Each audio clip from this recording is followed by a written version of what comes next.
glad to see that the viewer count. Yeah, where it actually goes up and down.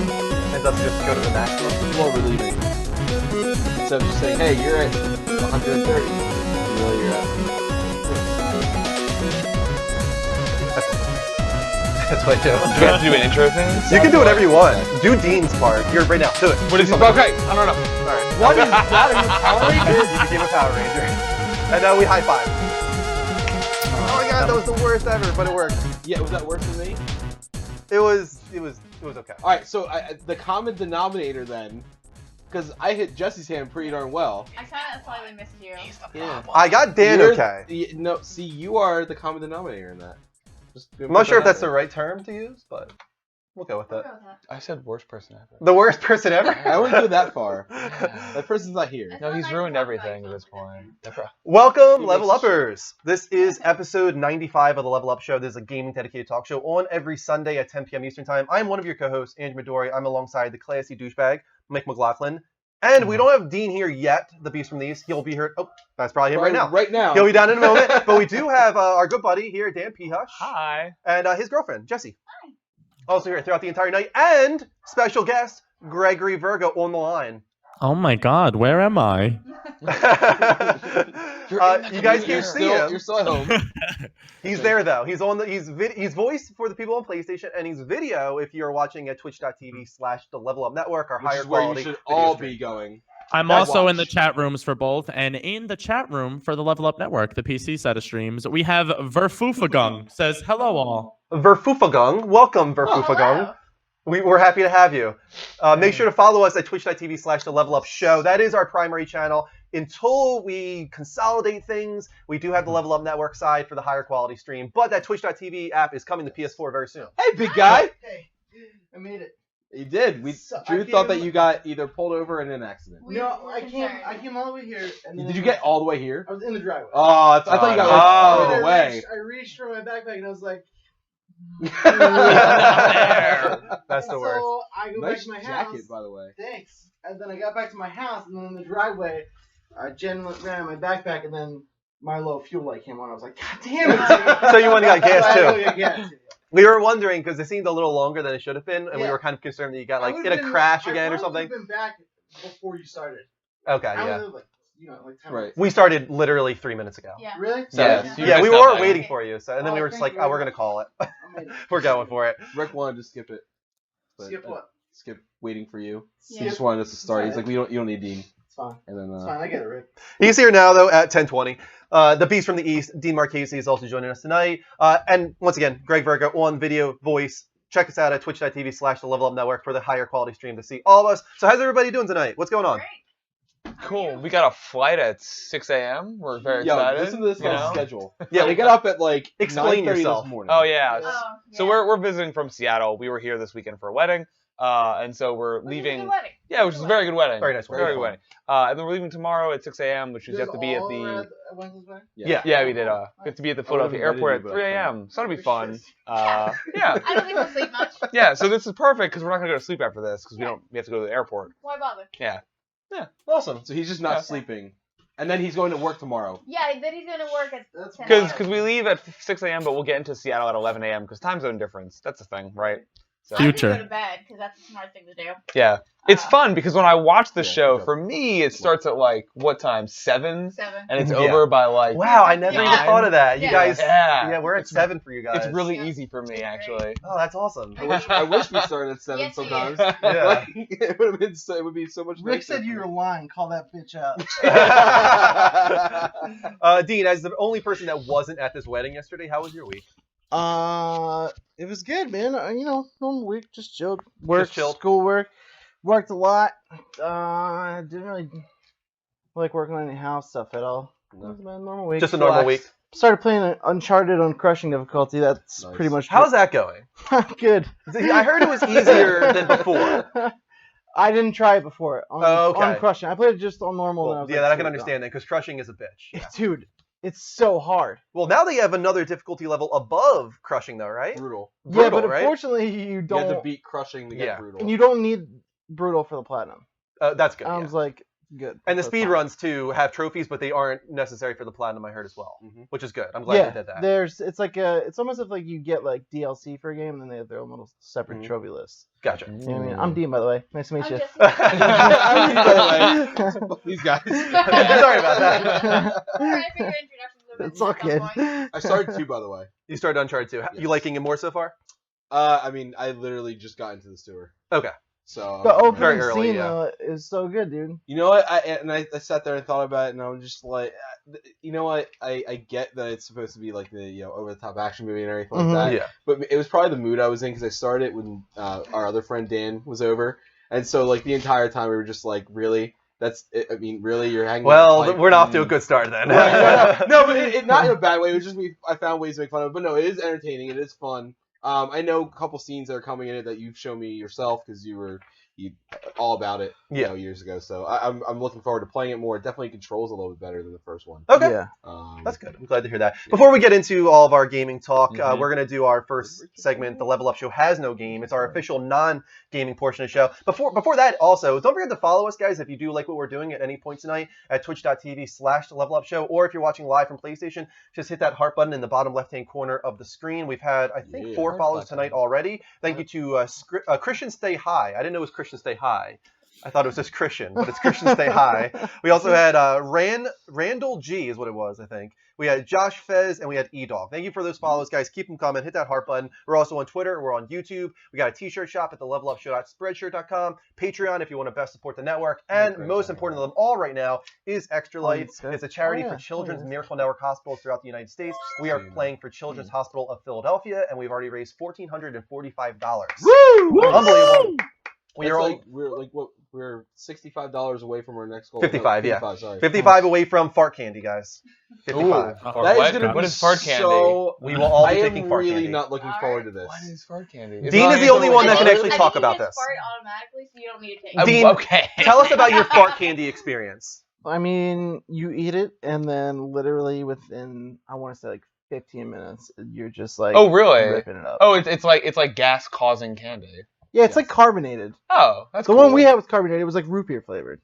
Oh, And then it's just like carbonates so much, and like you literally can't stop. You can't stop. If So- you want Wait, to. so no, wait. you say wait. wait. We're about to take like a 4-hour flight, Yeah. so we should have this. I would- for I the would people we suggest sit it. next to. Someone take my place and go back with him because I'm not the If only you're one. here for Extra Life, you're definitely taking the fart candy. Yeah, that seems fun. I don't think you will be though, right? No, probably not. November 7th. November 7th is game day, guys. That's when we're doing our 24-hour gaming talk show marathon. That's when we raise most of the money. So make sure to either donate now or donate on that day to help us reach our $5,000 goal for the year. All right, that's the whole spiel. Let's get into the Level Up Show has no game. First topic.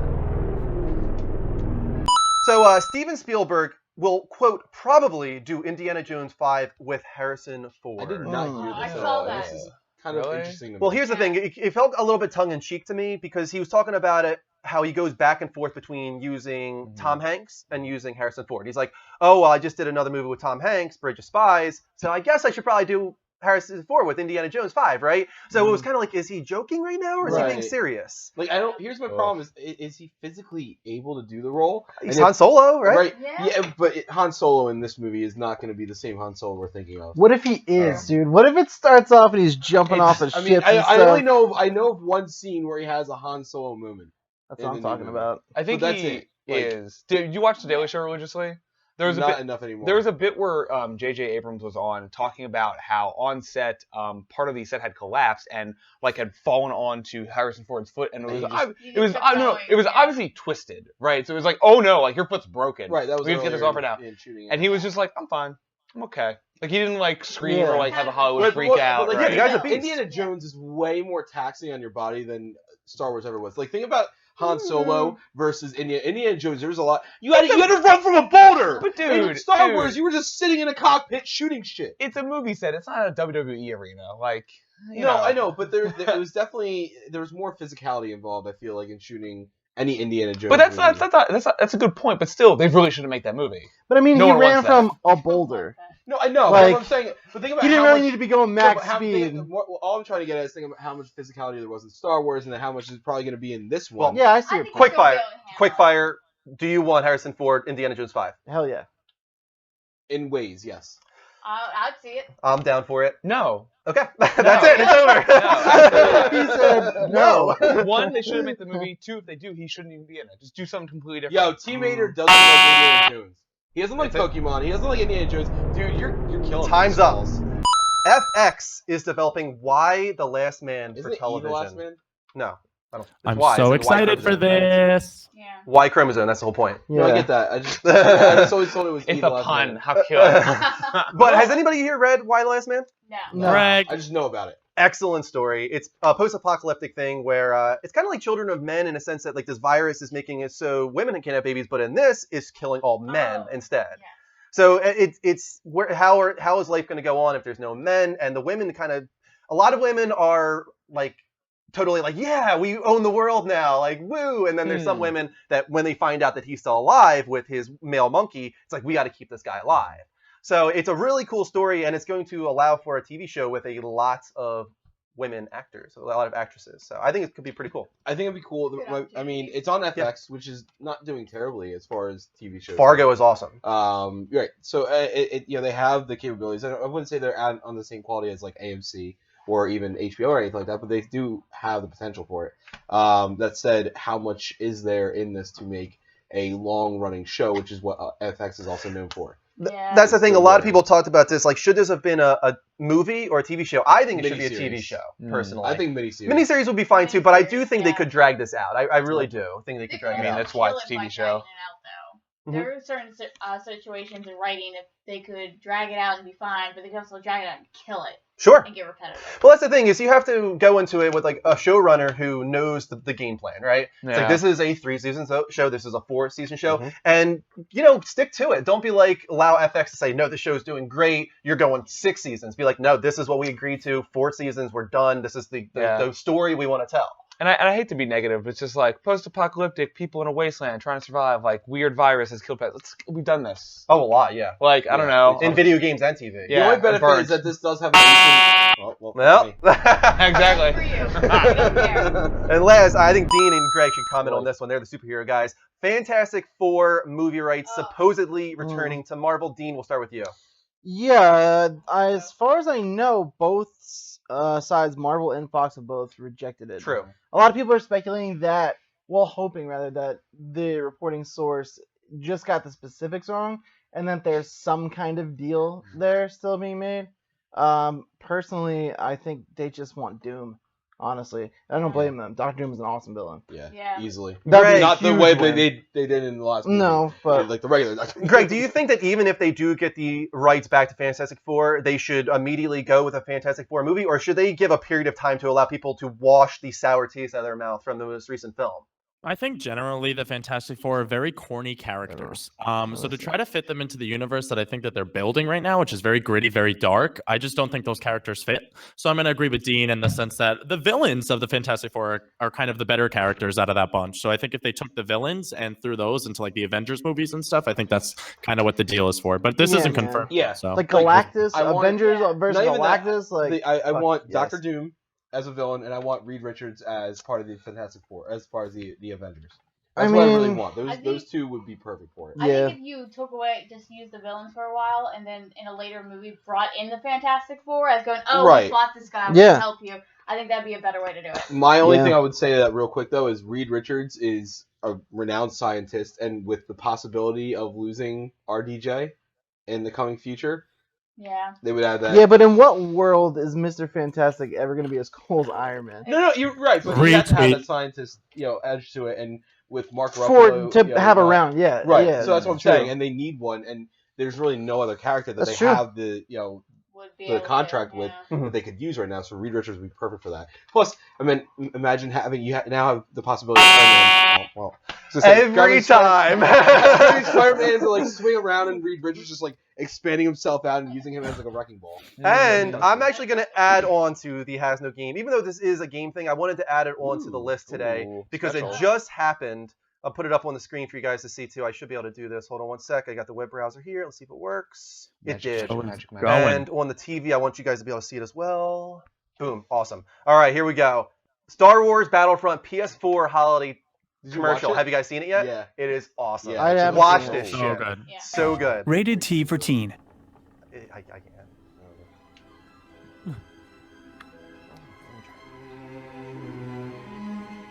Here you go.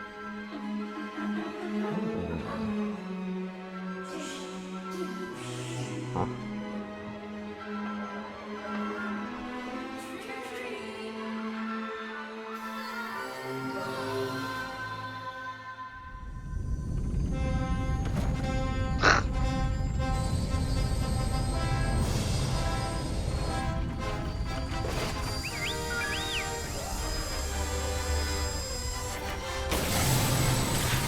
Yeah, I wish I could do that.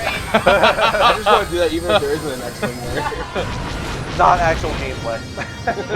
Totally worth quitting my job. Like, yeah, sure. I mean, I'm gonna die, but yeah. And that's the thing too, is it's a Pre-order PS4 dedicated commercial Right. with Yep. advertising. The bundle, they're gonna kill with this commercial. Yeah. Easily. They're gonna kill.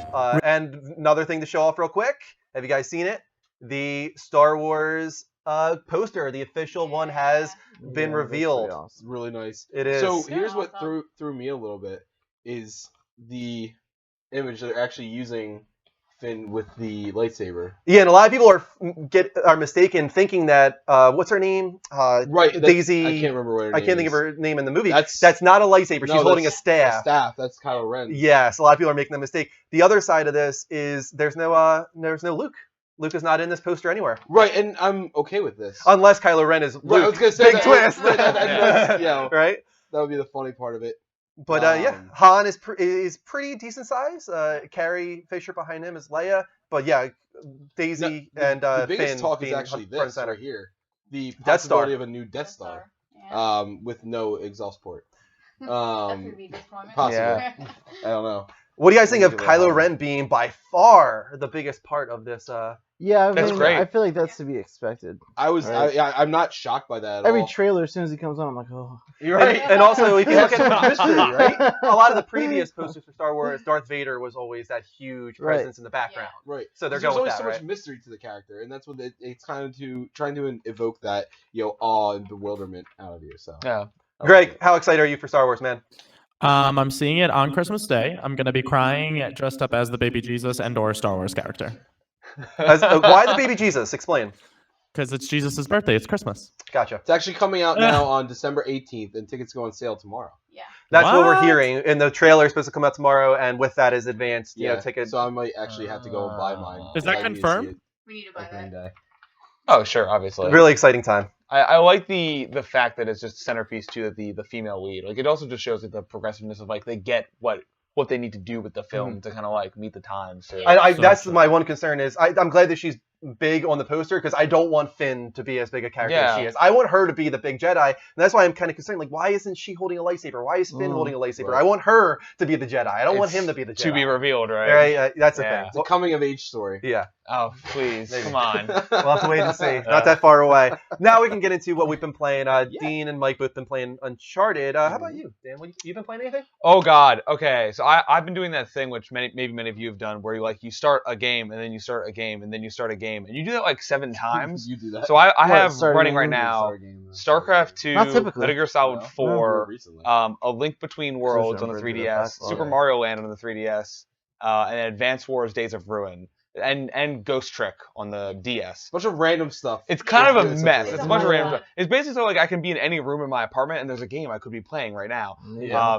But yeah, I mean, most time in A Link Between Worlds, I mean, that came out a while ago at this point, but that game is phenomenal. Like, it's just, there's an amount of polish to the Zelda game that you just, like, get from a Nintendo experience that I don't feel like you get in other, like, platformers or action-adventure games, and it is so good. And it's also, like, really enjoyable to just play with the 3D on the whole time, which I don't feel like is the case with most 3DS games. It's a phenomenal experience so far, and you really feel Phenomenal. phenomenal. And because it's like an open, you can do the 7 dungeons when you get to that part of the game in any order that you want. Like you really do feel like you achieve something because you have to like figure out how to get to the dungeon and then actually get through the dungeon itself, and that's not exactly obvious.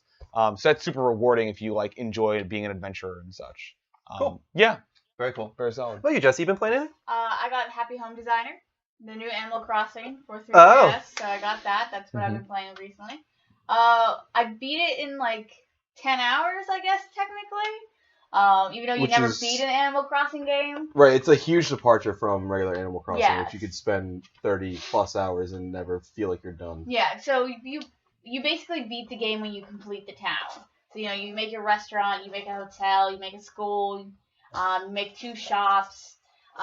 But you also have all the characters. You get 4 characters a day that will come and congregate outside of the Happy Homes place, and each one of them will be like in a little thought bubble going, oh, I want a regional place. I want something that's outer space. I want something that's about Halloween.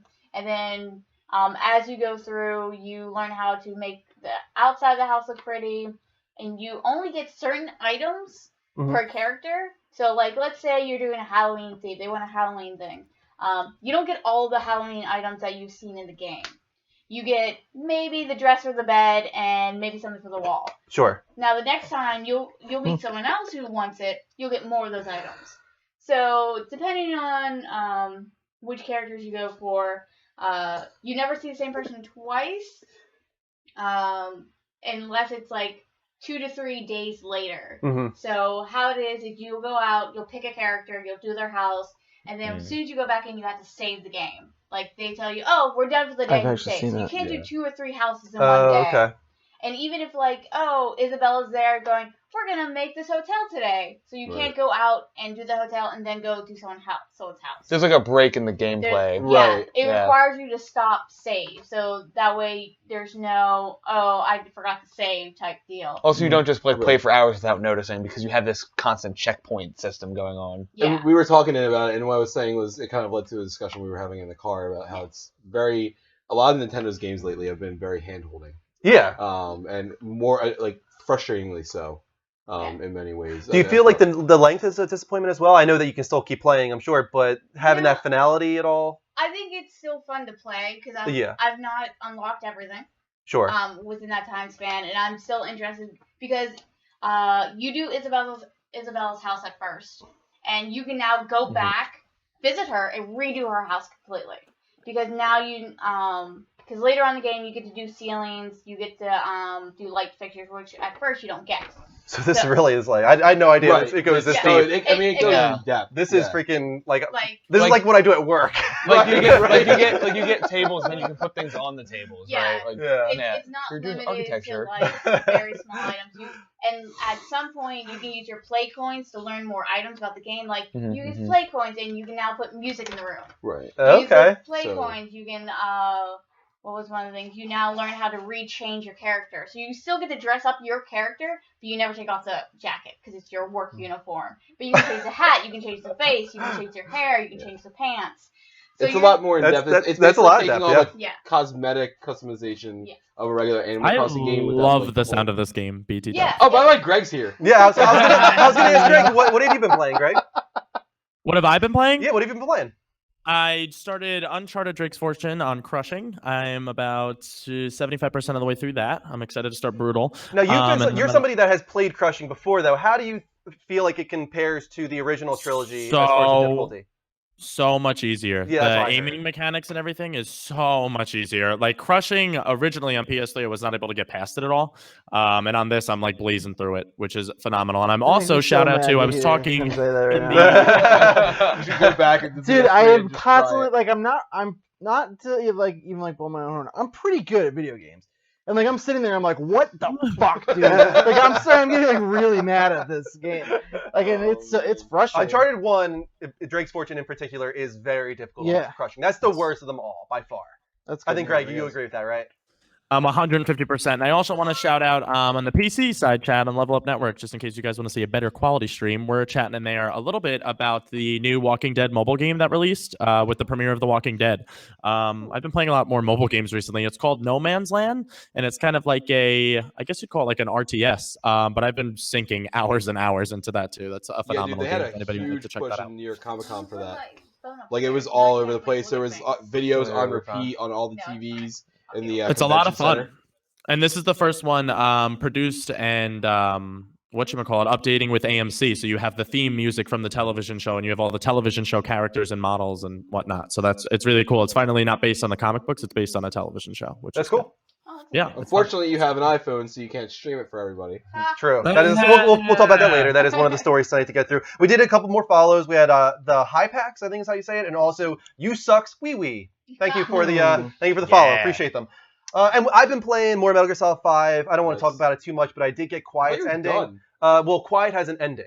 Oh. So you can keep going to get her ending, and that's what I did this week. And I'm calling it there. Like I feel You're like I've done. gotten enough out of this game. What's your 55% time? done. I'm actually trying to debate if I'm 80 ever gonna hours, finish I would that say? game. It's rough. Yeah, it's a freaking It's long really game. rough for one game. It's too much. It's too much. But I will say, Quiet turned out to be probably my favorite character in Metal Gear Solid 5 and in Metal Gear in a long time. She is a freaking awesome character, and she has a great ending. I don't want to talk too much about it, but she does give more closure to the game just in her ending itself. And I feel like you should go for it if you have finished the true ending, the second chapter ending. Go a little bit further. Get Redeem Quiet. it for you at all? I wouldn't go that far, but I felt like it gave me a little bit more of a sense of completion. Like Okay. I felt like I got more out of the You game. didn't feel as gypped. Yes. Hmm. But I So wish. yeah, I feel like that should up your. Yes, I think that it's still. I wouldn't put it into Impression. the 9s yet. No, I'm not saying that. I would but say it's in the 8s. I was gonna say before you were like 7s. I would probably say I was like a 7.5 around like 40 hours in, and then Chapter 2 brought me up into the 8s and Quiet's ending. Yeah, probably like an 8.5. If I had to give a rating, I hate. That's cool. I hate trying No, to. I do know you that. holding but, back that's your- unfortunately how everybody uses Yeah. it. Are you holding back your high I guess rating of the game just because of the story and how Yes. it's like dropped out? It's the pacing of the story. It's so messed up when it comes to the pacing. They have probably half of the missions as just pure filler, and towards the end in Chapter 2, you're literally forced to replay missions on a higher difficulty. So if it wasn't a Metal Gear Solid game and like it was just a mechanic focused based game, which is what it seems like what MGS5 is, Mhm. like do you think you would have that opinion?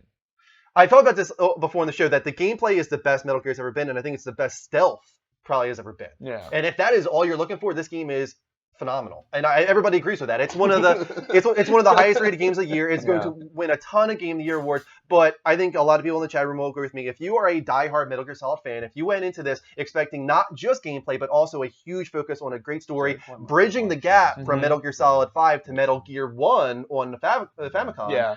you are going to be disappointed. Oh, I mean, also Kojima's just gonna piss you off because it's He- Kojima. He was compromised. I Greg, didn't I was really like, feel like what he was Greg said. compromised until I got the true ending of the game, and I realized that there was supposed to be a Chapter 3, and there was supposed to be a Mission 51, and all these different things that were cut. Hmm. That was when I realized he did not tell the story he wanted to tell. He did not go all the way, and that's what really, really Hey, disappoints they gotta me. make pachinko And- machines though. Yes, exactly. We're gonna get into 3 later, Into part 3, or the whole Hideo Kojima. Chapter 3 thing. Yeah. I don't think I have that as a story. Okay. I don't think. I didn't know if you did or not. Yeah, I think I talked about it before on maybe it was direct. Maybe I'm confused in that regard. But yeah, there was supposed to be this Chapter 3. Yeah.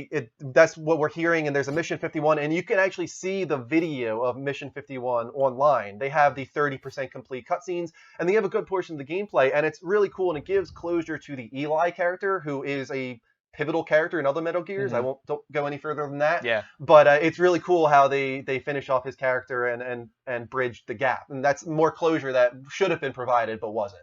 Is the point? So yeah, check it out if you want. It's on the making of Blu-ray for Metal Gear Solid 5, but it also is online now. It's Damn, on YouTube. Konami sucks. Yeah.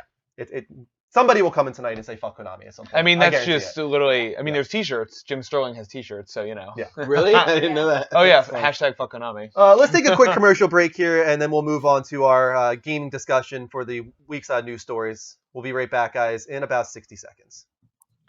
It's commercial time. Oh yeah, Greg's here. In the city. I want to take this commercial time, actually, for the people that aren't seeing commercial. We actually are joining up with NerdBlock in a way.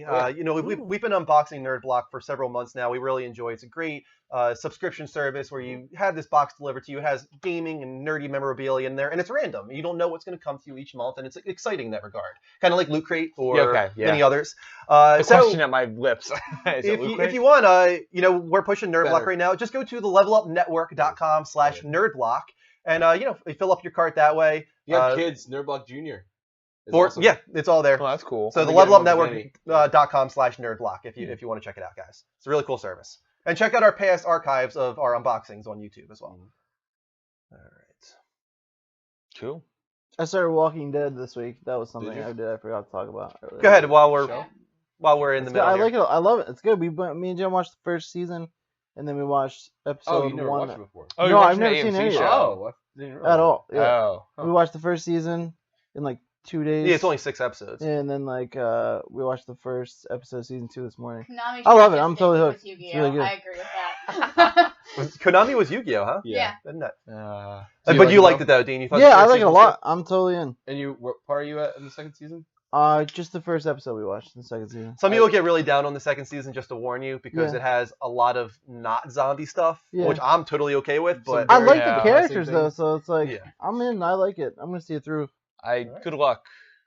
With what season 2 or just the show? I in know. general? I got done after season 4. Like Really? I gave up in the middle of it. So they get to this point that's called the prison. And I'm not Mhm. gonna spoil or anything, Yeah, it's okay. but it's just that the reoccurring themes of the show started to just repeat, and Yep. dialogue was repeating. Yeah. And supposedly in season 5 it got way better again. But I'm Season like, 5 was "Ah." good, They yeah. said I just read an article. The ratings are like the highest they've ever Have been. blown that's way every up. season. But Every I- season is higher. Really? But I also complain. I think the acting is just bad. I Really? will agree on certain parts. Yeah. Like some of the acting is sometimes- just some like. of it's not perfect. It's not like, it's not like I'm not touting like Breaking Bad. I was like, holy shit, this is the best. But it's good. Yeah. I was looking for something to watch. I like it. Cool. Yeah. So far, it's cool. Welcome back, Level Uppers, to the Level Up Show, episode 95. This is a gaming dedicated talk show on every Sunday at 10 p.m. Eastern Time, and we just hit over 100 people in the room. That's what we do when we hit 100. I've heard it. Okay. I've heard it. It I've got off heard pretty it. well because me and Dean didn't do it. So thank you to these follows from Gdon4, Clint Weston, Chris Ott, 1616, the High Packs, and more. Keep those follows coming. Hit that heart button live from PlayStation in the bottom left-hand corner of the screen. If you just tap it, your name will pop up on the TV, and we will shout you out, of course. We're going to get into our discussion of the week's biggest gaming industry news. It's called the Level Update. Yeah. Yeah. Gregory.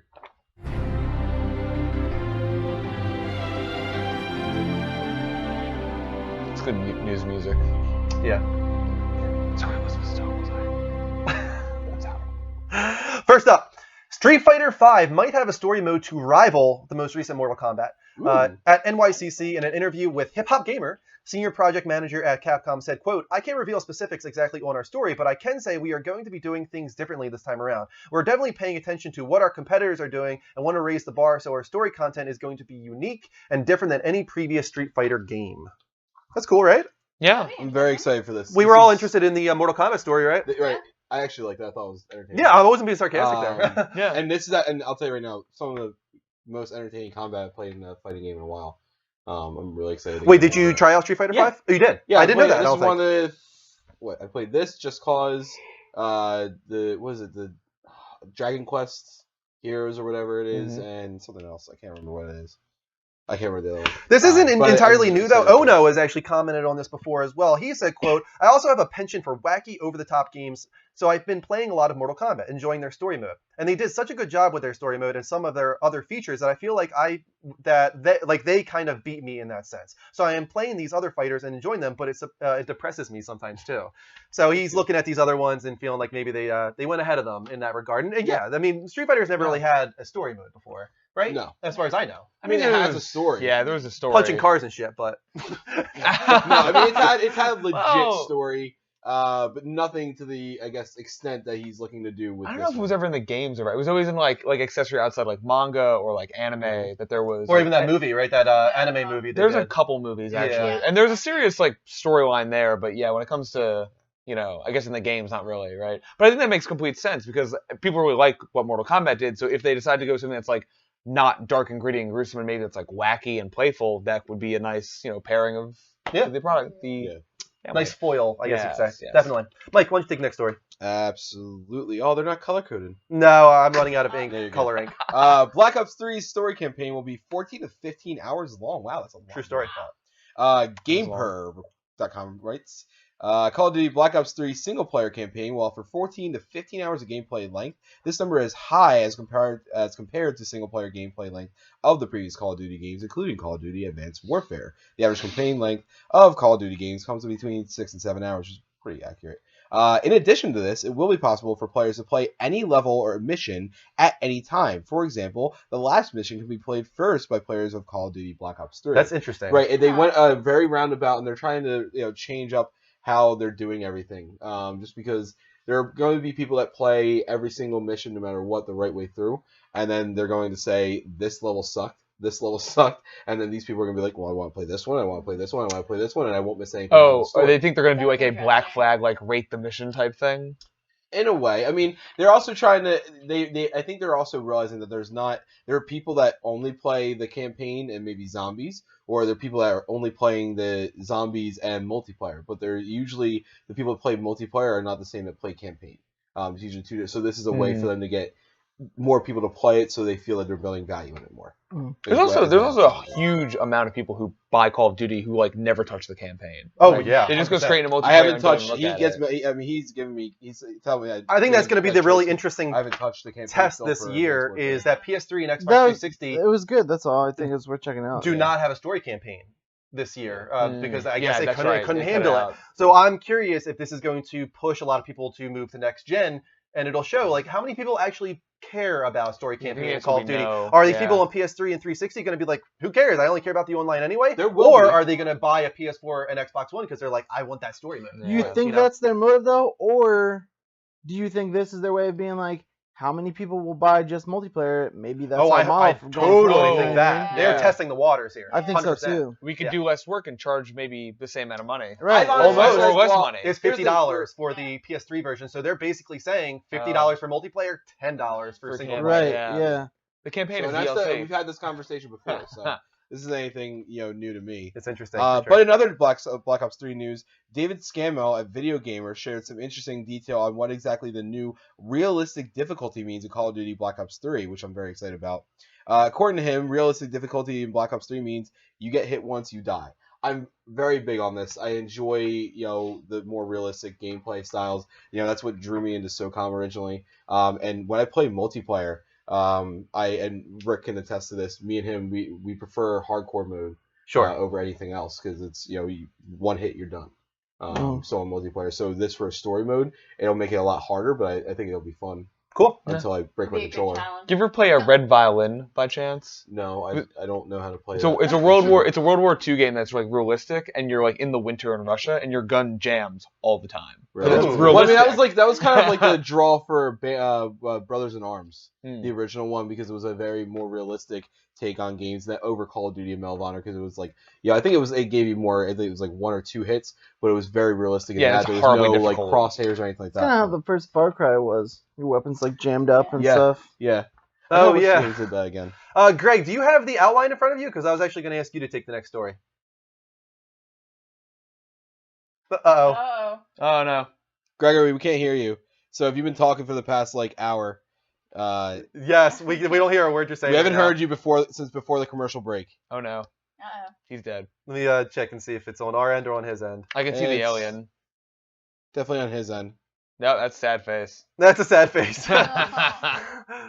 Oh. Greg, do you want me to try calling you back? That seems like a yes. Yeah, That's I a think that's a yes, yes. that's a Okay, yes. that's a yes. We need hand gestures, Greg. All right, let's try calling Greg back and see if that works here. Because I was wondering why Greg seemed so silent. Right? He was really quiet. I mean, he was quiet for a lot of it, but not that quiet. No. Yeah. I wonder how much he was talking. I think a decent amount. Speaking of dying quickly, just looking at beta footage of Star Wars Battlefront. I don't know if I'm jumping ahead, but it seems like you die super quick. You get I knocked mean, off. it's better. But that's like a Battlefront style though, right. right? Well, not even that Battlefront. It's actually more like Battlefield. Battlefield. Sorry, Okay, yeah. The original. Did you ever play the original Battlefronts? Yeah, you did because you had it on your Xbox, right? Mhm. I Hello. almost stole from you. Yeah, you are. We hear you now. There he is. Yeah. Yay, You're back. Okay, you're back. was so Do sad you have for the a minute. outline in front of you, Greg? Indeed, I do. Okay, sir. go ahead. Take the next story, man. This makes so much more sense why nobody could hear me before. Nolan North doesn't want an Uncharted movie. Say what? IGN's I Nikki agree. Blake writes, fans don't want an Uncharted movie, says Nathan Drake's voice actor Nolan North. Talking to Games News official via VG247, North said that regardless who's the star of it, fans would find it too hard to acclimatize? Is that the word? I'm going for it. To a Drake with a different face, even if Drake was played by North himself. Maybe it's because it's such a cinematic experience in itself. But I don't know if it's financially feasible for them to make this film anymore, he said. I think the emotional investment people have with Nathan Drake is so high that it would be very difficult for them to accept somebody else, even with me as my face as Nathan Drake. They might recognize the voice, but I don't even know if they'd accept me. Hmm. So, Greg, what are you thinking, man? How you feeling about this news? I'm thinking I'm gonna kill Dean because the whole time I'm reading it in the outline, he was typing over all the words. So if I messed with any words, I'm sorry. What's he He doing? was messing with him on the outline. I was typing after he was my reading it. I was like, God. oh my god, you're doing so good, Greg. I was pooping that whole time. I'm like, I'm messing up everything. You That- did I so love good. live Yeah, updating Google Docs. outlines. Yeah, via Google Docs. That was Uh, the devil. So yeah, Greg, do you actually want an Uncharted movie? What do you Nice. think? I don't at all. I think for cinematic experiences with the games that come into this area for me are like The Last of Us, The Walking Dead video game rather than the television show or anything. I think if they were to do an Uncharted movie, it would have to be. It would have to not include Nathan Drake, but then it's not really Uncharted. It's more of like an Indiana Jones tale. So I just think Uncharted and stories like The Last of Us, stuff like that, I think those are left for video games. I don't think, What was Nolan or North? would want movies like that. He's Me personally. mid to late 40s, I think. Yeah, I would think he's in his 40s. What do you know, Greg? If Nolan North is in his 40s?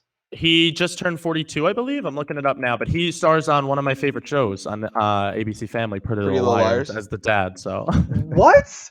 yes. How did I not know this? I didn't know that. He, Wait, either. on what, he plays Little Liars? he plays Spencer's dad Yeah, on he Pretty plays Little the dad of Liars. the Just- one I want to watch this show now. No, It's he's really, not really in good. enough for it to be He worth plays Okay, a never very mind. mysterious character. We'll fix you up a highlight he reel. is 45 years old. Everybody. Yeah, Oh, there you go, wow. 40s. I would I gotta accept say, he that. looks good for his age then. Yeah, for sure. I would only like an Uncharted But- movie, in fact, if it was him. I'll tell you right That's- now, even if they use him, I agree with what he said. You're not going to put his face together with it, and even with only playing the first one, I can see and I get the same way with any of these types of things. Once I see once I see a character, with a model, Mhm. or if you look a certain way in a movie and they put it in a video game, it just something's off for me, and it definitely Yeah. starts it off on the wrong foot. You know what's interesting though is now they're starting to model the characters after the voice actors. Right, Yep. which I like Yeah. that, but they So didn't that's really kinda- do that at the Like beginning. I with wonder this. no, This right. is too late. Now But I it could wonder be- if now, like when they go to if they made make Uncharted these now, video like, game movies, if right. they're gonna like Well, that's one of the Sorry, big go ahead. reasons behind the whole voice actor strike is that they're not just voice actors anymore. They are Yeah. motion capture They're and they're performance lending actors, their yeah. likeness and they're doing 12-hour days and they're going from one shoot to the next and using their voices Yeah. and screaming. So like we I'm gonna deserve more guarantee money. you Yeah. half Yeah. the people in here or more don't even know what you're talking about right like now. That sucks. Troy Baker is speaking of Call of Duty and Advanced Warfare, the campaign, like it's just Troy Baker. Right. It's Oh, crazy. the entire thing? Yeah, like your character, you're Oh, playing you're the Troy main guy. Baker, Yeah, yeah. Doing like cutscenes and stuff. Like it's just like Troy yeah, Baker. it's just him right there Yeah. in front of you. We got the poll up on screen for you guys. Do you want an Uncharted movie? Yes, with North, meaning you want North to play Nathan Drake. Yes, you're open to a new Drake, or no, it's unnecessary. Let us know in the What do you vote want? there. You didn't say yet what you wanted. Yeah, what do you? I'm of the opinion that it's unnecessary. Okay. It's just, I Really? feel like the games are borderline movies. Mm. already. Why do you feel that that's unnecessary, but you're okay with the Last of Us movie? Because The Last of Us, I feel like they're going to change it up a lot. I feel like it's going to be a different take on the main story because it has to be. With Uncharted, it's What going if to it's be not? Indiana Jones. They're just going to have a new Mhm. treasure hunt, and it's just Indiana gonna, Jones with more violence. I'll tell you what I come down on that is I would not be okay with that because the time for like pulp action movies were kind of like we're past it. That was like Yeah, kinda those 90s. early 90s. Yeah. Yeah. But now survival horror, that's like such a like this Yeah. generation. Yeah. It would fit perfectly. I would be much more interested in a Last of Us movie than I would be in Uncharted. Practical effects with clickers though is Oh yeah, 100%. necessary. That'd be awesome. Yeah, it's interesting. Like, so I've not played Uncharted at all, any of those games, Mhm. and I like the idea of them taking a chance and trying to make video games, come to life in Hollywood. I think the Tomb Raider movies were really successful. They did have Angelina Jolie, which probably helps. But like, it's just also, does that type of action adventure movie sell? Would that work? Right. And they're just trying to like be able to use a fan base as a launching point to then get the more general populace to show up to such an event. Right. But Hollywood also has a really good reputation of screwing up these adaptations. Mhm. Yep. So I don't know. I think we've had Good enough stuff. votes already, so let's see what you guys had to say. Do you want an Uncharted movie? And the results are Oh man, it's exciting.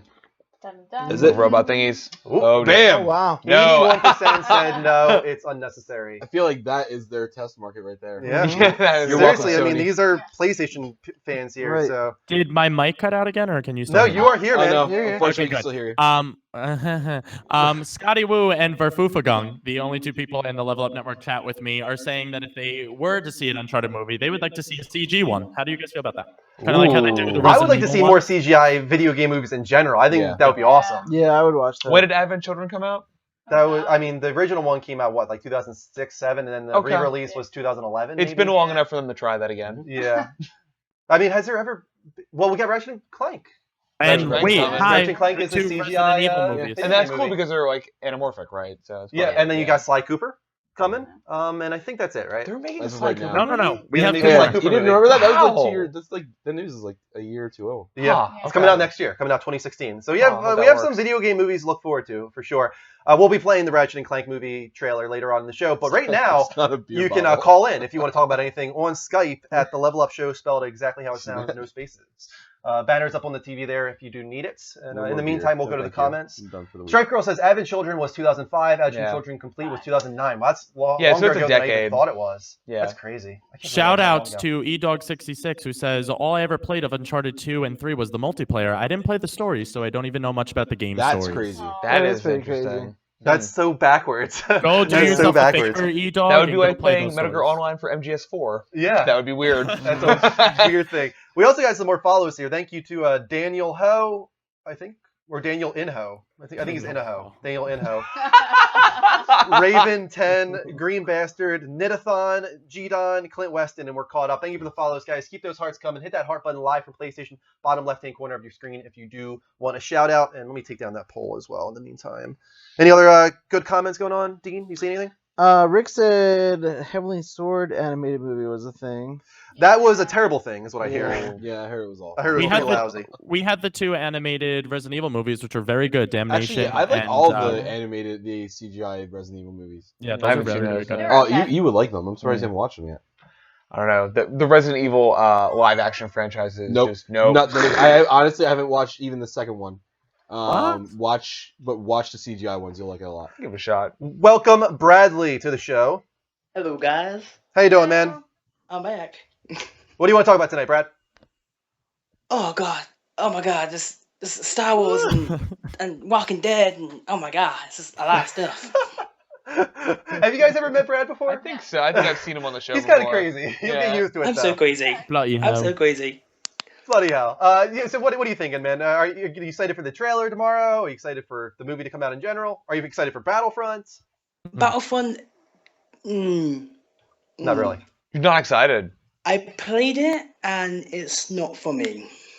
Why I mean, is that? I'll Explain. get Battlefront Elaborate. when it's on offer. I mean, I'm not gonna get day release. What? I'm not gonna get it day release. Get it day of release. Okay. Hmm. I'm British. What do you expect? Are you just gonna wait for like reviews to come out before popping it, or just like? Yeah, Yeah. because like I played the beta and it's like it's not my kind of thing. I wasn't really that into it. I hardly played it. So I only Oh, I played it when understand completely. I'm the same way. I love Star Wars, but that's not the type of game I want to play. I mean, that was my first Battlefront game I played, and I didn't enjoy it that much. Okay. It was okay, but oh, sorry. At least it ran well, though. Single time. I heard that it ran really well. Battlefront. It ran good, I didn't but get to play it it. was It ran totally fine for me. I Yeah. had no problem. I heard let's be honest, it had 9 million unique players. It's like I've never heard of a beta that big before. I Yeah, don't it's think. pretty big. Even though it's open, it doesn't matter. That's a huge audience for a beta, and still, I haven't heard too many complaints about how it ran. So that doesn't sound like it's going to be the broken game this Nope. holiday. Called it. Yeah. I'm telling you You right mean- now, I still know what I mean, it it is. wasn't the Street Fighter V beta of where the servers are going to. Oh wait. Well, I Assassin's remember you Creed is what we all thought. Thought it would right? be Syndicate. No, he Mike, thought it was or gonna be. I thought it was gonna be Rainbow Six. Rainbow Six. Okay. I was going back and forth and I pre-ordered Assassin's Creed, so I'll let you Yeah. know. Yeah, Friday, right? I think honestly, I don't know Next if we're ever Friday? gonna find Yeah. out if it's gonna be broken because I have a strong feeling that the story of Rainbow Six that's conveniently not here anymore that they talked about at the beginning Mhm. and then suddenly vanished and they said there's no story. Well, That's what was broken. Maybe they delayed it to rectify things. That was one of the games that was delayed, right? it was Rainbow delayed Six? by 2 months, 3 months. Yeah, so maybe that's why they delayed it. Maybe they just wanted to fix a few things. But they took out the story mode. Then that's a crucial part of Rainbow That's true. Six. Very Wait, true. so Bradley, you really like Star Wars though, right? I love Star Wars. So do you think the $50 price though to get the PS4 with Darth Vader is worth it? Because it's basically a $50 bump, right? You get Battlefront, and then you get the Darth Vader iconic PS4. Yeah. There's Yeah. better bundles. But you get Darth Yeah. Vader on your console. The controller has white you could nubs. probably just That'd fine. buy a. Think You about could probably how just wait dirty till the that actual thing's thing gonna comes out get. because probably Yeah, it's gonna they'll get wrecked. make some sort of like cover for it. Probably. I mean, if with anyone, it would just get wrecked. Yeah, you know, like the actually just being etched on doesn't matter to you. You'd rather just like decal your box and just have it your own personalized way. yeah. Well, I think it does it's have like- something going I on mean- with it. Doesn't it have the symbols kind of engraved into the No, plates? No, it's just not. Darth Vader's head. Oh, No, Okay. that's one of the other ones. Okay. It's just matte. I mean, if I had the money, I would get the Black Ops 3 one because that one looks amazing. Mm. I think anyway. Yeah, just something different, like coloration and how like it looks, how the LEDs interplay with it. Black yeah. Ops 3 is amazing looking. I Yeah. love it. I want it so bad. That's the thing about the Uncharted movie. They don't need a movie. That's fine with the games. If they made a movie, they would ruin it. I think. Okay. Yeah, it's No. Maybe track that's why record. they've delayed it so many times, or it started over with it so many times, is they know they have to do this right. And Right. first it was supposed to be, who was the director? It was the guy who did like, oh god, all the recent movies with Bradley Cooper. I can't think of his name. What now? With Jennifer Lawrence and Bradley Cooper. Who's that director? He does all the movies with those two. It's like Silver the Linings goofy Playbook. name. I can't remember. I think, well, he was the guy that was originally supposed to do Uncharted, and he was supposed to do it with Robert De Niro and Mark Wahlberg. It was like, whoa, this is really weird. Mm. He got scrapped off. Yeah. Then it was a guy who was supposed to do Limitless, and then that got scrapped. It's like it hit It so keeps many falling bumps in the apart road. for him. Yeah. And so I don't think it's ever going to truly happen because it's just they realize that they need to get it right, and it's probably not working out. not that worth well. What is on the wall behind you, Bradley? What is that? Doctor Who. He's a Okay. big Doctor Who fan. He's okay. British. Let's be honest. Oh, whoa. Okay. Hey. Whoa. Oi. Profiling. Yeah, right? Brad, we gotta move on, We man. don't have guns. We got to move on, Brad. Level up, guys. Level up. All right. Moving on. Back to the level updates. Next up. Yeah. Let's see. What do we got? Are we up to a trailer? I think we are up to a Yes. trailer. Yeah. All right. First trailer. We actually have Good two trailer, trailers. too. That's all that. So first trailer of the night. Check it out, guys.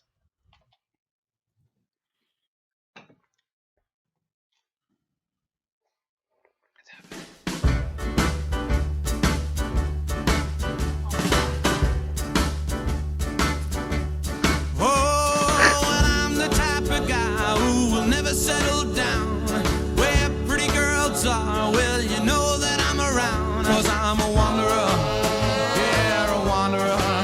I roam around, around, around, around. Letting go, my letting go.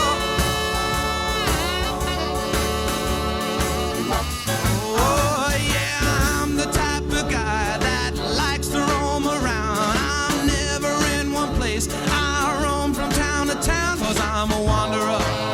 Yeah, a wanderer. I roam around, around, around, around, around, around, 'cause I'm a What do you think, Love Dan? that. Are you a Fallout fan? I am a Fallout fan. You Are are. you getting it? Loved Fallout 3. Yeah. I mean, is it for PC? You can get it for PC. Yeah, probably. Yeah. Yeah. I mean, that trailer looks really good. I mean, it's a nice like mashup of just the music and the Yeah, imagery. you love that combination. yeah, and the Hear whole me like out on this, right? go for it. Unpopular opinion, I'm sure. Okay. But to the average gamer who doesn't know what Fallout 4 is, right? That trailer kind of blows. Right. Like, they're Yeah. gonna look at that and be I like, can understand that. Yeah. why am I gonna play I've this? never But played the think about- Fallout 4. I never played Fallout games. But Right. that trailer looks. Oh, look, this looks really cool. It's a shooter. Is this previous stories? Is current stories? It doesn't tell you It anything. doesn't, Doesn't tell you anything. show you anything. But or, like, that you just said, walk there's a around. lot of other cinematics that are in the same way, and there's already been enough trailers for this game that kind of do show it. So I get it. Like, to me, I think it's awesome. Probably the same way to you. Yeah. Like, I love the I music and personally everything like think it's good. I'm Yeah. just saying, like, to the to the to like untrained. the dad right, who's right, like, right. what's a cool game? Like, there's no, he doesn't The show you that. Like, uninducted. he's Right, shooting no, that's- Well, anything, Teamator, who or- loves everything, says Fallout sucks. Naturally. He is the most negative individual I've seen in recent time, and he didn't start out like that. Like, this is, I think we're corrupting him. what happened? AAA gaming is crushing his soul. Yeah. He hates everything. Everything is He hates microtransactions. Pokemon. He hates sci-fi. He hates Indiana Jones. He now hates Fallout. I mean, I don't get it. I don't It's know a, what's it's a going on. stick, Yeah. I think. yeah. See, I It's think, most def the a shtick. Fallout trailer, Yeah, you think so? To me, is the music caught my attention because I do know that The song. contrast The of it. contrast makes it look really good. So someone like me who's never played it, I'm now more interested. I'm now gonna go look at actual gameplay of previous games, maybe find more in depth. Yeah, it's a I- marketing ploy, right? Yeah, it's to a get you marketing ploy like, to get what you is that. this thing? I Right. kind of like the aesthetic. See, that's the Let me thing. go I check it think out. even if you are not somebody who has played Fallout, if you are a gamer, I'm sure you've probably heard of Fallout. Yeah, It's a pretty massive series. franchise. And I think when you see Oh, this commercial, no. you'll be like, "Oh, I've heard of this game. Like, I kind of know what this is about. Like, that looks like what is What? this? Like, it's No, post-apocalyptic. never. There's like mutants. Yeah. There's a dog. I love dogs. I Like, love dogs. I love dogs. like, it's, you know, I fucking hate dogs. I'm Or- a cat person. No, but like Rats. I like it. I understand what Dean's saying, but at the same time, I do. it's one. There's a lot of other games It's a that marketing do the ploy. same thing. Yeah. Yeah. But I hope this isn't the only commercial they showed for that exact reason. I Like agree. around the that holidays said, and it stuff. tickled all the fancies I wanted. Because I mean, that doesn't even show any of Boston, right? Which is definitely the change. That was the weird, highlight right? I of would it, think right? that they would have shown that at least a glimpse Some of the landmark. Or any of skyline. the Yeah. gunplay, like what are you doing in that game? The normal person Do you won't have a really dog that know. sniffs out everything? Exactly. Yeah. You do have a dog. I do know that. That's But very much- coming from my own, I think it was Which Drew cool. doesn't like the mechanics of, by the way. We're just gonna put that out there. I was just in the previous Fallout game, the dog is one of the dumbest looking things I've ever seen. The way it runs is just abysmal. It really is one of the worst dog animations I've Are your ever seen. standards set too high by Metal Gear Solid 5? A little bit. D-Dog, DD is Yeah. freaking awesome in that game and is so handy and just you become best friends with that dog by the end of Hey. it. So Greg, are you still here? Yes, indeed. All right, just checking. What It are your sounds like thoughts on that the trailer, dying man? person you have to kind of check on. Yeah. Just wanna make sure On his the, mic's the perfect. dying person you have to check on, God rest my soul. No, everyone's saying on the PC side chat of things that it's part of a bigger ad campaign, so this is just Yeah. one part of a trailer if people Yeah. aren't getting it. sure. Okay. So I can agree with that. I look at it the same way I feel like everybody else does. I'm not a Fallout fan, but it's enjoyable. I get what it's doing. It's just not my cup of tea. So you're not going to be buying this game. No, not in the slightest. Okay, no problem. Fair. Let's move on. Let's continue with the level update because we are pretty far behind tonight. Dog is Genova very Chen's next game won't be as emotionally impactful as Journey. Saddens you? No. I know, Greg. Dean, how I'm sad are you so by this? sad. I'm unaffected. the devil. GameRanks.com Soulless. writes, that game company, developer of 2012's Journey, has revealed that with its next game, the company is not trying to strike the same emotional chord of Journey. In response to a query on Twitter about the game's development status, that game company simply said that it's the next game, quote, won't have the same emotional experience as Journey. That game company also revealed that Vincent Diamante is composing the new game's music. Also a bummer, because I love Austin Wintory, the guy who did Journey's music and was nominated for the first Grammy ever for a video game on that game. Retweet. Retweet, right, Greg? Retweet. The only other information on this unannounced game is that it will be a multi-platform, multiplayer title that will be, quote, an emotionally engaging experience centered around human connections for players of all ages and backgrounds. So it will be emotional, just not as emotional as Journey, which is a bummer.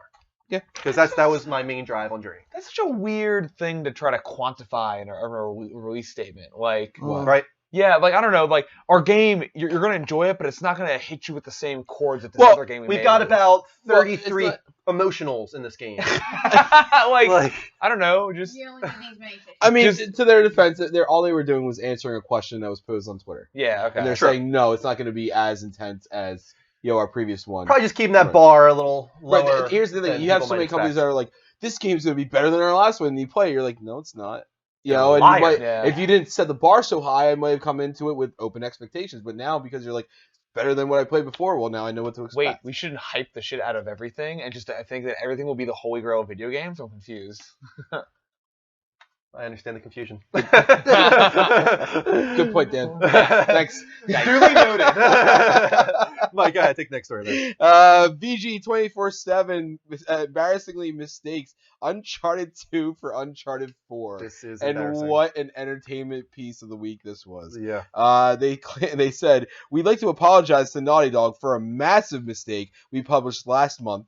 On September 30th, we published an article titled, 'Is Uncharted 4 a Thief's End too formulaic?' based on what we thought was a hands-on session with Uncharted 4 at the Tokyo Game Show. We didn't realize at the time what we played wasn't Uncharted 4, but a remastered version of Uncharted 2 Among Thieves from the recently released Uncharted collection. We were not aware of this until after the article went live."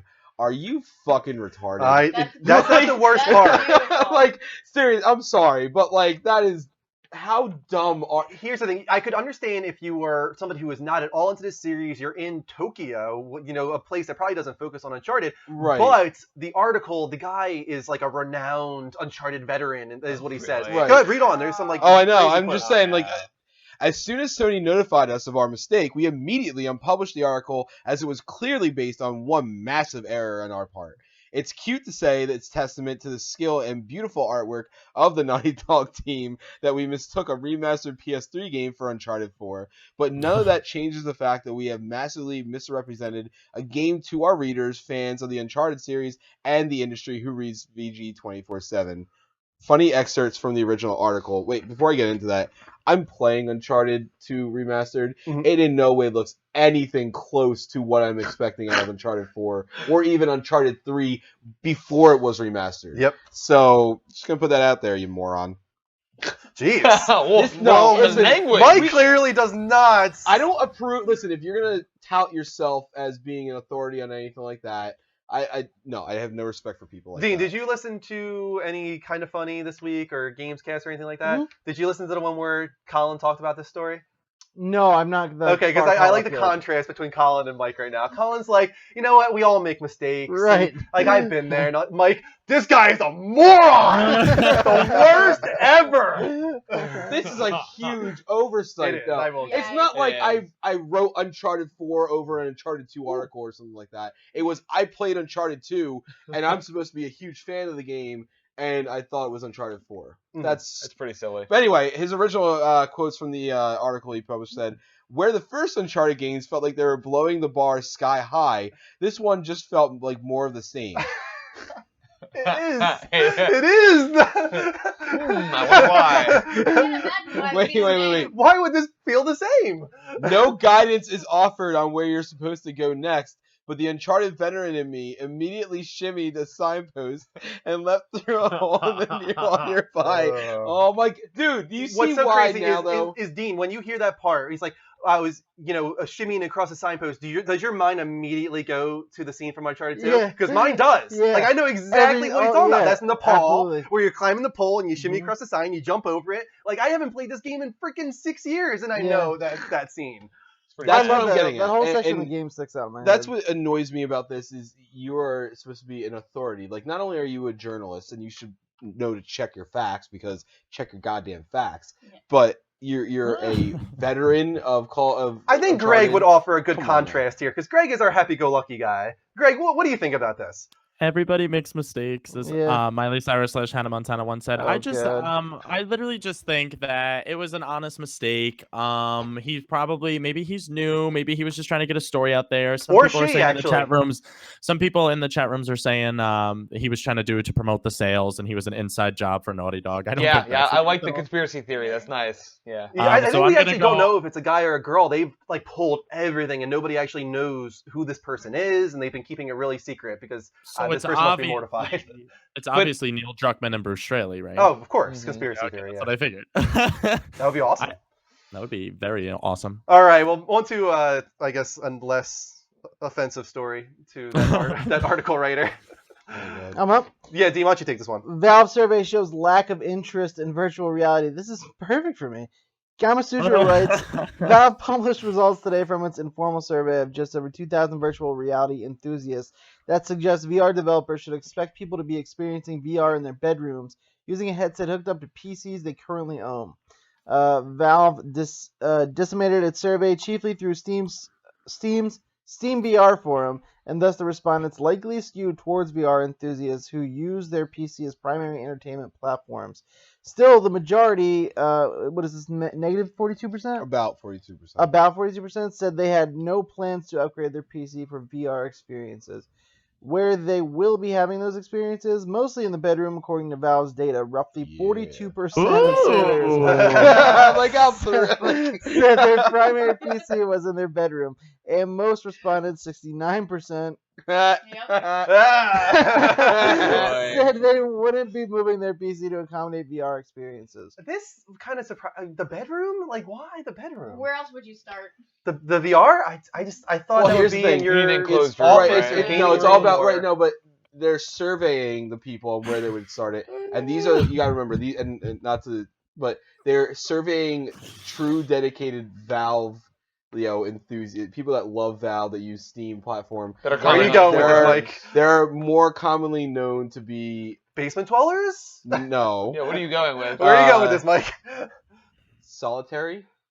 individuals. That seems who harsh seem- because you're saying that you're solitary if you like. Are He's on trying Steam so hard to forums. be like sugarcoat it and be correct. PC. No, but realistically, But it's like, no. realistically, they're also not getting a vast majority of people who would buy VR No. out of this survey. I mean, you're getting such a small subject of just the people who would post on a Steam forum. Right. Yeah. Right. And And How do we feel about hoping- 42%? Do we feel like that's low or high? it's actually, and what's crazy about that, that's only 42%. They said they weren't sure. Mhm. Like that's actually pretty damn good. That seems about right. Yeah. It's expensive, right? How much is it going to cost? Like 500? Well, the Valve It one, depends. Who The Valve knows? is unknown.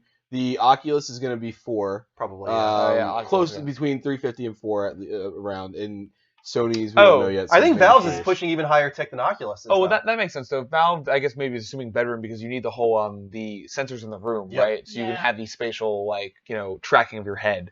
I think that's part of. That's why they're saying bedroom because you have to be in an enclosed space. Or It's not Well, like no, you can do that in Oculus. your living room too. Or You maybe could, they're hoping like- that bedroom's going to be a certain square feet. It's not going to be It's- as like twists and turns like some people. The Yeah. gamers, the people that they're surveying with this one, I feel like are just trying to figure out where it's going to be most comfortable. And if you don't have to worry about sitting down at a monitor, you'll be able to play things at your comfort wherever because you have a screen full size at your disposal wherever you go. Yeah. Why would you not sit in bed and do it? Yeah. I guess, yeah, sure. I feel like I would not be able to sit in. I feel like if I'm doing VR, I actually want to be like sitting like in front of my TV or Maybe standing, even standing. or Yeah. actually standing. Like Yeah. I don't want to be laying in bed like with my headset on. Like that's not at all Yeah. what I If it's cheap picture. enough for me, I'll tell you right now. If it's cheaper, like if the Sony one and it's compatible with it, I'm gonna buy the haptic vest too. The one that gives the force feedback of bullets hitting Yeah. you. Oh gosh. That'd be Oh nice. That's man. gonna be Oh. entertaining. Like as I shit. don't know. I'm like I don't know. I don't ever have like when I'm sitting at home playing a game. I'm like, I wish I could get. yeah, but I shot wish today. I could feel these bullets. You know what I mean? Like just not. It This is doesn't going happen. so close, but not quite far enough. Yeah, I need right? to feel it. I need to bleed. You know what I think? I was thinking VR would be really good for today, actually. Go ahead. I was playing Rock Band, and I was thinking to see the crowd out there and pretending like you're on stage. I thought that would be a really cool use of VR. That or Just Dance. Me as a backup dancer. See, for some you had a reason. cool thought, then you ruined it with Just See, Dance. here's the thing: is Greg's on the right track here. Is that when PlayStation VR is probably really delved into at PlayStation Experience, maybe they give a final price, maybe they give an exact date. That's when they should be. This game supports this game supports it, and they shouldn't be like, oh, this game has to be entirely designed around VR. Yeah. But if you play this game with VR, it's going to be a better experience. So if you want to play Rock Band with Project Morpheus, or sorry, PlayStation VR, you'll experience the crowd. It's like, no, we don't need to actually, be playing a guitar virtual and all this kind of stuff. Just give us something extra. That's all you need to Right. do. And then have Both. certain games that are designed around it as Yeah. well. I'm really hoping. I know this is jumping the gun by about a month before we go into our predictions for it, but I'm really hoping that they go through half of their night. No mention of the PSVR yet at all. Just all this is PlayStation is the best, the best place to play all your favorite games, and they go through tons of games, and all of a sudden halfway through. And the one thing, we had a lot of great support from from DICE and from Sony first parties. But the one thing that all of them have in common, on top of being able to be played on PlayStation Home, is they're all supportive of PlayStation VR. PlayStation Home? When did PlayStation Home come back? on the PlayStation Home platform. Although Although that would be That would be that's weird. a mic drop moment. there you go. right there. PlayStation Home is back, and you can do And it you all can in do it VR. in VR. You can bring physically be in your living room, They're in gonna your announce, living room. they're gonna Nobody announce would Nier. ever leave their house again. We'll get there. That's the Second goal. Life Oh, meets PlayStation man. Home meets PlayStation VR. That's kind of the goal. We just all devolve. Yes. Let the cyberpunk dystopian future occur. It's Let's going see to what the happen. results are of this poll real quick. What would you rate Journey? I'm curious, guys. And here is what you had to say. I'm nervous. Really? Why? I think that would be good, right? Oh, never wow. played Wow. it. 60% never played it, and then That's we only have 9 people. in an equal amount between the other three: 2 9 to 10, 2 8 to 8.9, and 2 7 to 7.9. I wonder That if people makes me never sad. played it for lower rating. Guys, you need to play that game. Yeah, even much if is it? I would suggest 10 bucks. 10, 15? playing it like I come down on a different side of it than these guys do, but I would suggest playing it just because it's an important part of like where the industry is going. It's a I really think. good experience, right? I mean, it's only an hour Played and it? a half to 2 hours, right? Yeah, But, about like, 2 hours. but for $10 and you can replay it over and over again, your experience does change depending on what occurs when you play through Journey. Like, it's a worthwhile experience to go through. And it's a gorgeous game. And they have the HD remake now, don't they? They do. Mhm. Yeah. Yeah. Yeah. And if you had it on PS3, you automatically get it on PS4. We're going to take a Warner. call as well from Who? Mark here. I think a new He caller. was. Everyone Hey, knows Mark. that Welcome guy. to the show. He's Good. already been done once. Hello? Hey, Mark. Can you hear me? Hey. Not too bad, not too bad. Big fan of the show. up here in Canada. Enjoy watching you every second Sunday because that's my schedule permits. Oh, cool. That's Glad cool. to Man. hear We're, it. we're glad to have you here. What do you want to talk about tonight, Mark? Okay, like I said, I'm a big fan of the show. It's I really like what you guys got going on, but like a station ID, you guys have to all introduce and throw your personality into. You guys have so much good things to say. So the dude in the blue shirt with the glasses, like, just go over, say his name every couple hours, like, hey, Joe, what do you think? And like, Joe, Just what hey, do you you up do there. when you're not doing the Level Up show? Like, what do you do for a living, and what got you into games, stuff like that, because you guys all have vibrant personalities, and it's translating really well on the screen, and do stuff like that. Like even the host. I mean, I'm a casual but big fan, and I watch you guys every second week when I'm home and stuff. And That's it's really like, cool, man. Well, I just to give Give you us attention to me. an explanation here, Dan is actually somebody that isn't normally on our show. Dan is here from Seattle, actually. He's visiting. We had a wedding yesterday we all went to. So since Dan is here for the weekend, we decided to have him on the show with his girlfriend, Jessie, here. Oh, awesome! It's pretty cool. Hi, Jesse. I was looking at you too. Anyway, you guys, so, yeah, like go through yourselves, introduce yourselves to us all. I'm watching you on my PS4, but like you guys are broadcasting on Ustream via PC as well, correct? We're on Twitch via Twitch. PC, actually. We're on a separate Twitch channel on PC. I'm sorry, Twitch. So you have like 2 Twitches going right now? Yeah, we have 2 Twitch channels going at the same time. We got the PS4 stream because we don't want to abandon our PS4 viewers, but we also have the dedicated PC stream because it's higher quality video and audio. You can So see how many me people there. are on like Twitch on the PC site right now, if you don't mind me asking? I'm sorry, what was the question? How many viewers do you have right now on Twitch? We rarely get too many people on the PC Yeah. side. Most people watch us on PS4, and that's why we always make sure to stream on PS4 as well until Oh, they awesome. Don't- release that dedicated Twitch app. Don't leave the PS4 crowd, please. But let me tell you something. When the PS4 first came out, I was up here braving the cold Canadian winter, and I went and got my PS4. Cost me an arm and a leg, but as I was exploring all the options, I've seen the streaming, which was all new to me because I'm an adult and I work for a living, and it's a really demanding job, so I don't get to explore technology like I used to. But I saw the streaming thing on my game console, and I thought, what an amazing thing. And you guys doing a show like this, like when the magazine and TV shows do articles on the PS4, 20 years from now, they're going to talk about this feature, and you guys are going to be brought up because you're pioneers. Like, it's awesome. So We really appreciate that, man. That's super nice. I Yeah, right? remember you, Yeah. Mark. You say you don't call in too often, but I do remember you from last time, and you were the same last time as well. Had really nice words to say about the show. And when you do call in, we do appreciate it, and we're glad that you get to watch us every second Sunday. absolutely. So I'm going to let you get to your thing, but go through the panel, like starting with blue shirt. No, we'll do that right after the call here. Right on. Have a good day, guys. All right, level up, man. See ya. I'm so glad I was referred to as blue shirt because if I was a red shirt, You'd that be means dead. I'm dying very soon. No, you'd be dead. Real quick Star introduction. Trek. Who are you, and kind don't of care. what is your gaming background, Dan? Yeah, sure. My name's Dan. I have a Twitch too. I don't ever tweet though, so that's not worthwhile to talk about. What is my gaming background? So I guess let's just go through console, right? So I had an NES and then went to a Genesis and then a Nintendo 64. So I missed the Super NES era, which is I know a huge gap of like gaming experiences and like different things to have. But then PlayStation 2, and Xbox. And then at that point, I kind of just went to the PC route, and I've been there since really like mid 2000s, basically PC only.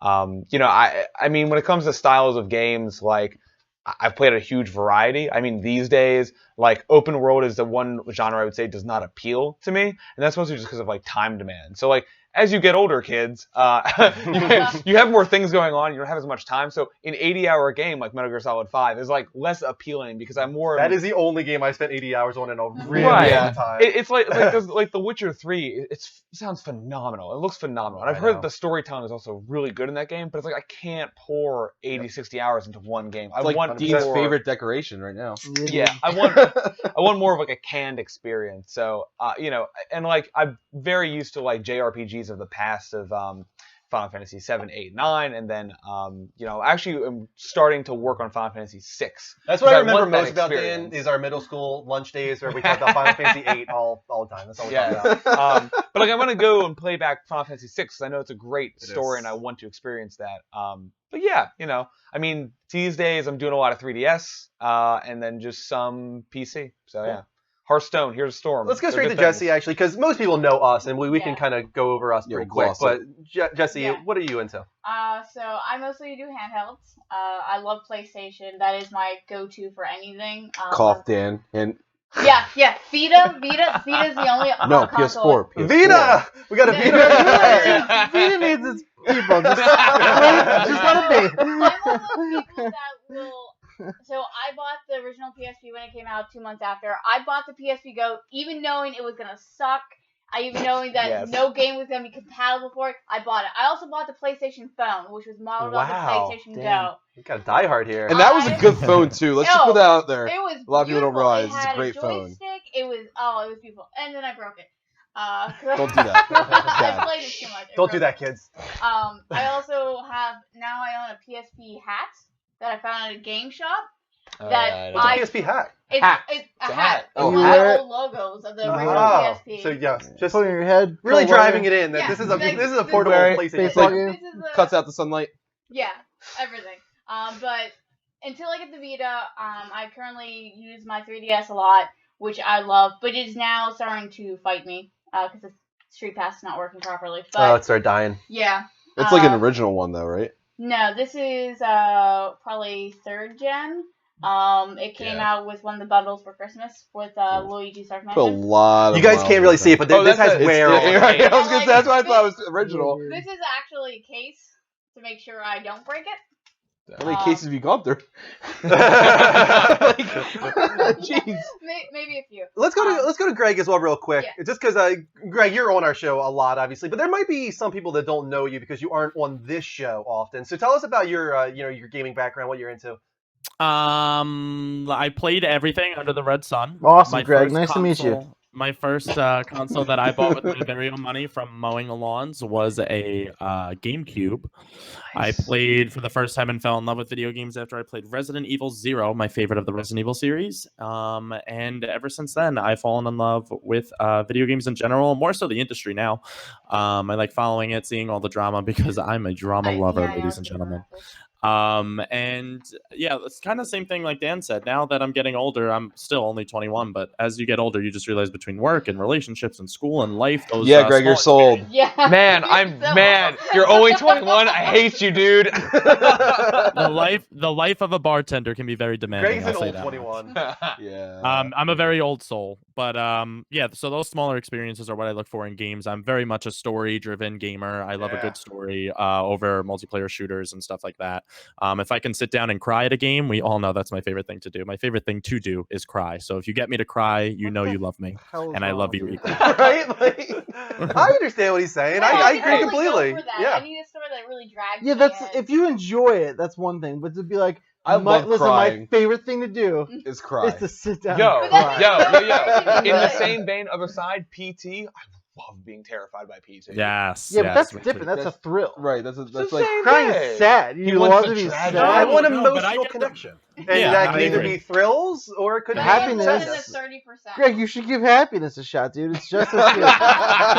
That's what I'm saying, guys. When I'm crying, most of the time, it's all happy tears. That's not accurate. You're a real wild guy. I really am. I really am. All right, well, I hope that satisfies Mark. We're not going to do myself, Yeah. Mike, and We've gone into it so much, yeah, to be honest. and but we're so we are way far behind. behind. So we're going to skip a commercial break. We're not going to do that. Oh.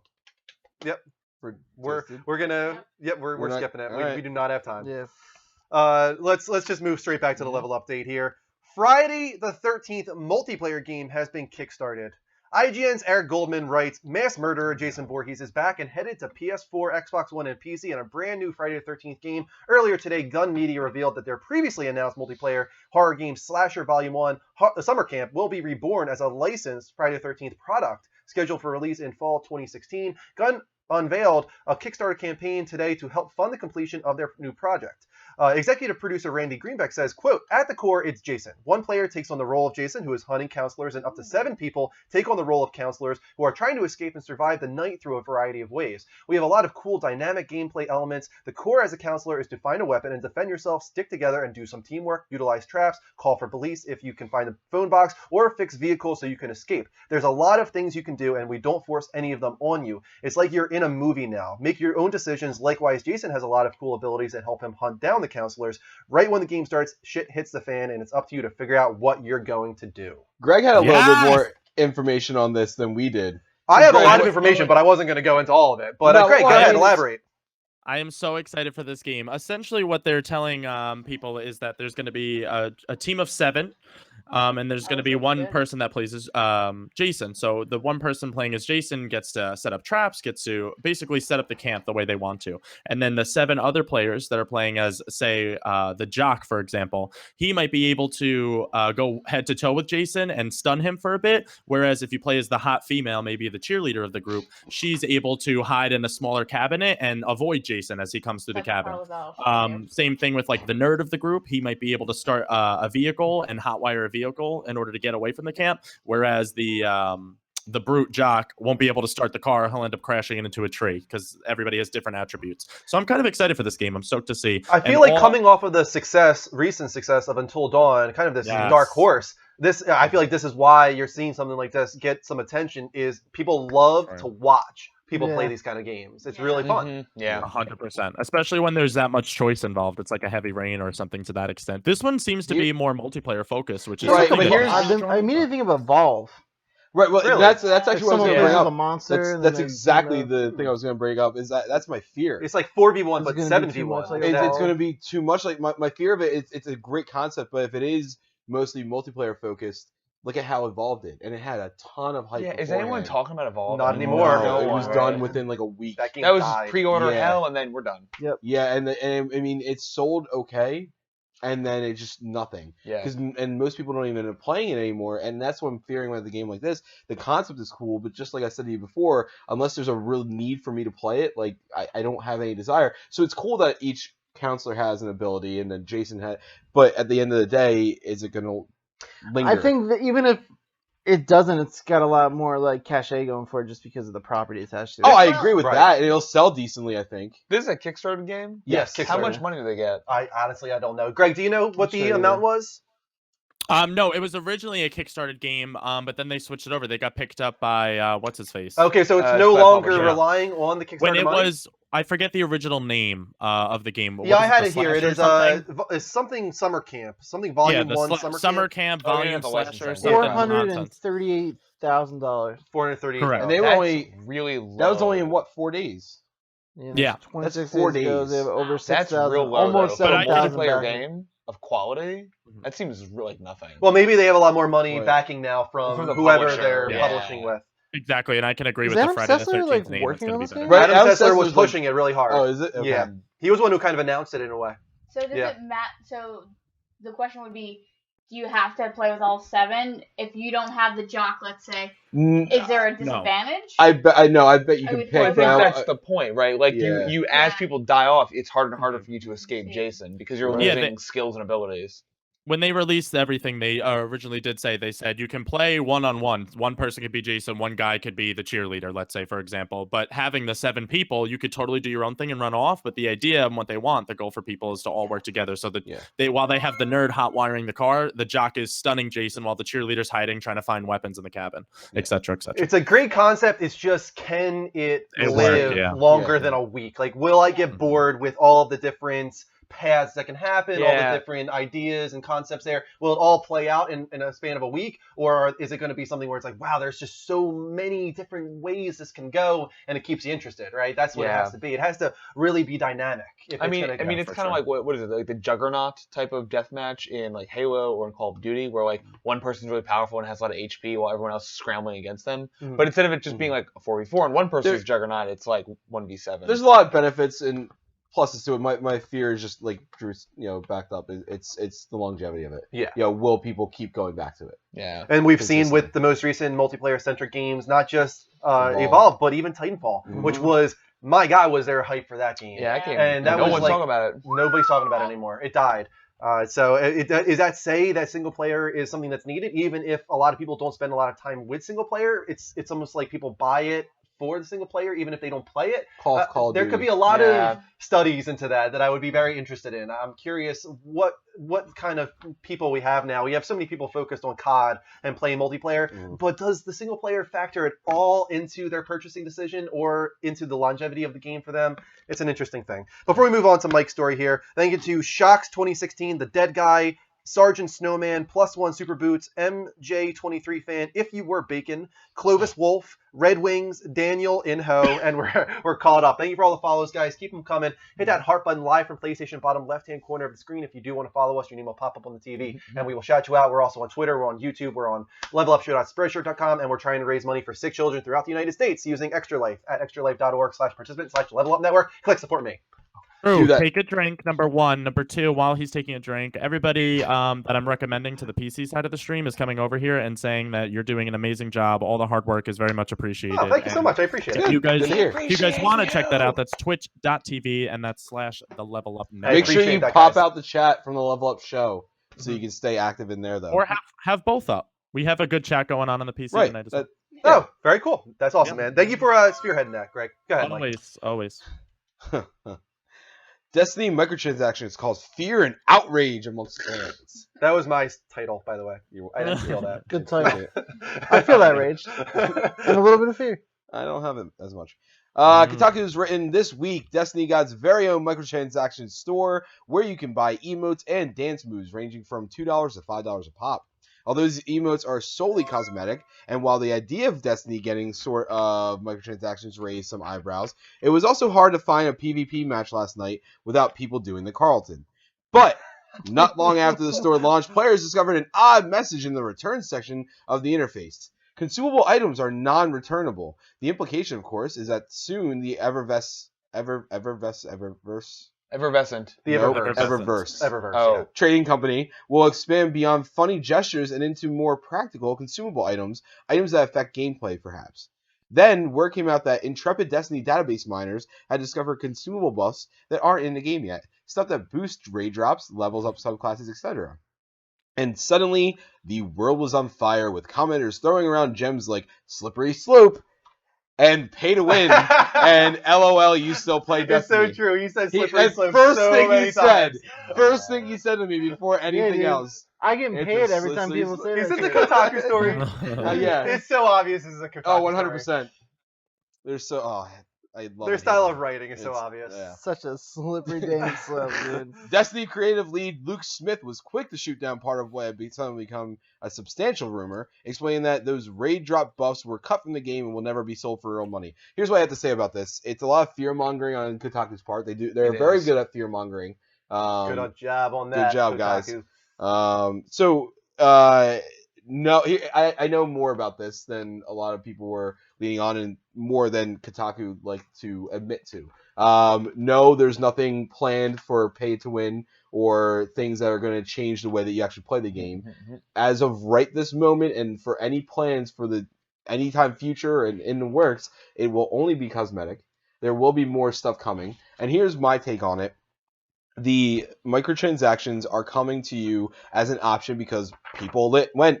Pussfilled Scab was one of those suckers and went and paid money to Destiny. Whoa! He's not a sucker. No, but in the case of this, according to Kotaku, he is because he went and paid money so he could get the Carlton. Because I mean, it's fucking Carlton. Yeah, why not? You can't not have that. So the thing comes down to you paid $40 for a game that's far better than anything you played in the entirety of the first year, and for that first year you paid over $90 for everything. 120, huh? Right? No, it was $60 for the game and then $30 for the season pass. 40 with 30 for the season. But if you pass. didn't do season passes, if you bought the game and then the 2 expansions and 100. then Taken King, it's 120, right? Well, no, Taken King is almost like year 2. Taken King is almost a brand new game because they changed so much in it and added so much to it. But to this point in time, you could have spent $120 on Destiny. You could have, like I did. You could yeah. have. Yes. I Okay. did. Good. There we go. Yeah. But what I'm saying is, there are people that are just coming into it that only paid $60, you know, and the way that they're recouping some of the extra money because they're not doing any DLC for the entire year, you know, like they did last year. It's all going to be free drops periodically. Microtransactions are a way for them to build up money on the backside. Yeah. So part of the outrage, like I think like microtransactions for cosmetic stuff makes a ton of sense, and I think a good comparison point, right, is Dota 2, right? So Dota 2 is a free-to-play game, and everything you can spend real money on is just cosmetic. It's just looks to your character, it's hats, it's lots and lots of hats, and it's nothing that actually affects the core gameplay. Right. So doing the same thing in Destiny 2, that is an online game you're playing, which doesn't have a subscription, which is an MMO, which is more comparable to WoW, which does have a like $15 a month subscription. It makes sense to put in those type of microtransactions to help, give a base of income for that game instead of just their initial pay. But I can also see being really sore if you spent $120 and now That's not the worry from these people, though. No, they're These worried people about are- like game-changing Right. things. They're worried about the buffs and everything like that, which originally there was a possible plan for it. Right. And then they realized how terrible Here's an the idea thing. that was. As far as we know, though, that's not going to happen. They released a game that was unfinished for the first year was out. Yes, they did. You don't then put out the better version and be like, by the way, we're gonna just add that and over there. Like, sorry, no. Yeah. You owe this little I tiny agree with shit, that. like Mhm. shaders, dances. You give that shit out because you shipped an unfinished Right. product. Mm-hmm. It's really sore to pay $120 and then still lock content behind Right. microtransactions. That's where I'm coming from. Hence the slipperiness. Okay, I'm moving on. so We got to slow. move on. The next story is a Zelda story. Dean, Greg, fight for it. Who wants it? Zelda. You guys like Zelda that much? What is happening right Greg, what are you doing? This is what happens during Power Up, by the way. now? Does Greg do this? It's his microphone, and then he doesn't hear it. So I put my microphone up to my speakers. I'm like, you don't hear yourself? And it's just like, no. What just happened? Happens all the time, Waiting dude. to do the story. Happens Greg, all speak. the time. No, No more speaking. You're done.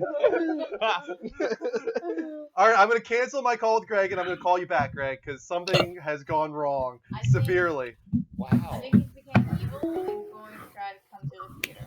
Okay, hold on, Greg. see Don't that. speak. Do Like not the, speak. like Don't the ring. speak. I know just what you're thinking. Okay, I'm calling you back. Stop breaking things. What'd you break? Did you break my link? No, I Greg, touching speak. it. No! No! Stop speaking! Stop speaking! Check your connection, Mike. Check, there's something wrong with your mic. You gotta check your Just connection. so we have this happening, Greg. We need to go back and watch this archive, so you know what I'm talking about all those weeks. Greg, try again. No! Stop! All right. Uh-oh. It's all bad. Oh yeah. Are you able to fix this?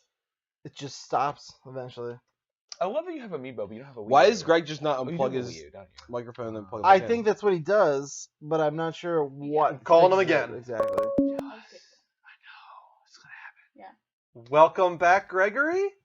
Hello? Hey! We're good. That was fun. That was. I'm sure that blew the headphones off many people. Oh yeah. Yeah, there was a lot of people that weren't happy. A lot of people yelling. Somebody said I took fart candy, which didn't happen. To get back to the story, I do like Twilight Princess, Dean, but you can take the story. Go ahead, Dean. Okay. The Legend of Zelda Twilight Princess HD remaster might be coming. Eurogamer writes, it looks like the underappreciated Wii adventure, The Legend of Zelda Twilight Princess, will see an updated release for Wii U. 2 days ago, a fan found a shop icon for Twilight Princess hidden away on the Wii U eShop backend, but this could have just been a placeholder for a Wii Virtual Console launch, just an emulated port. Now, the title Twilight Princess HD has been spotted sitting on Nintendo's eShop servers, adding further fuel to the fire. Fans have gotten a shiny Zelda Wind Waker HD port, but little else from the series. Nintendo has previously said that it had experimented with HD versions of Twilight Princess and Wii Adventure Skyward Sword while developing Wind Waker HD. It may be that now we are seeing the fruits of Nintendo's labor. So, I I If you was haven't not played a it, Twilight Princess. I fan. love I know Twilight you Princess. did. Yeah. I like the game a lot. However, I think to release an HD remaster on a console that you've already declared dead in the water and there's pretty another much story on NX. is really dumb. Right. Yeah. Well, what if it's multi-console? What if it's also NX? So I don't was think it Twilight will Princess. be. It I didn't really mean- help I know, anything. right? That's what's kind of crazy Why about it. would, I don't think they're gonna bother making an HD remaster for Wii U and then NX too. Yeah. No. It's a dumb move. Yeah. I And- honestly might. think this is happening. I think this is true because I I think think it's happening right when Wind also. Waker HD came out, they were like, all right, let's do Twilight Princess as Yeah. well. Yep, I think Am you're I right. the only one that feels like this is the most feminine version of Link we've seen? Yeah, it's Yes. one of, for sure, yeah. Heck yeah. Wasn't there a rumor, like a conspiracy rumor, that this was actually a female? There's a Well- lot of fan art saying the legend of Link and it being Zelda with the Mm. sword, right? Which would be great. Well, I With would that actually say that the female lead. newest one that we've seen for the Wii U, maybe now the NX, I would say that's the Yeah. most feminine version we've ever seen Definitely. because that one legitimately caused people to be like, Right. maybe Is we're this a chick? doing a Yeah, I forgot female about Link that this one, time. yeah. And I wouldn't be against that. to No, be I honest have with no you. problem. No. Do it. That'd be pretty Do cool to like reverse it. We got a Prince, and then we have. What was it that you didn't like about Twilight Princess? I forget. It just didn't grab me. It's as simple as that, really. 10 hours in is about as far as I got, and not at no point was I like just feeling it. I just did not. Really? That's all I can really say. It just didn't grab me. I enjoyed it a lot. You know what? I am usually a huge advocate for the whole female characters thing, but this is one series that like, no, You don't I'm need not it? okay with that. You only want to Yeah, know Link. I think Not it needs okay, to do be you Link. not want it? You don't want it at all. No, I think it needs to be Link. Okay. It's got to be Link. I think it's like being like, here's a Super Mario game. Here's Princess Peach. And You don't save feel like it's Mario. like I feel like at this what? point. Why? So Yeah, but to that's me, Luigi. the way I'm looking at it is it's a multiverse type thing. Whereas like in this universe, in this Well, dimension, before they start worrying about multiverses, maybe they should worry about getting consoles. Well, see, I don't think it's out of the realm of possibility because the whole thing with Zelda in general is every generation or whatever, you get this new hero of time, this new hero of wind, whatever. It doesn't matter. Right. It's somebody else that takes on this role of being the hero. Well, So why is it- can't a girl be a hero? Exactly. The second She not can critical. be, and then if you called it a different game, I'll play it. But I feel like Zelda's it's Link. Link. I mean, in his defense, Legend of he's Zelda. never been against a female character. No, I in understand. anything. No. No, I'm always So very for him pro. to take this standing, it's tradition for you. I feel like. Exactly. It really is. I just think those adventures, The Legend of Zelda is the adventures of Link. The Legend of Zelda is created through the adventures of Link, if that makes sense. Also, there's a poll in the chat room now, guys. Interested in Twilight Princess HD? Yes, with Wind Waker treatment. Yes, bought no matter what. No, desire to play. Or no, you hated Twilight Princess. So let us know. We've You already wonder had who several hates votes. Twilight Princess? I bet you'll never guess. I don't know. Oh, yeah, teammate. No surprise there. I have a feeling he's just kind of going with that now. Yeah. That's his thing. That's really funny. We're laughing. What? No. Mike just bugged out. I have No. no idea. Wow. That was really terrifying. Oh, yeah, seizures. I felt like my brain stopped. Yeah, I thought you had a stroke or something. What did you mid-sentence. Did you guys play Skyward Sword? I Yes, did not. and I like Skyward I Sword. like Skyward Sword. Yeah. It's really long, I hear. Like, really long.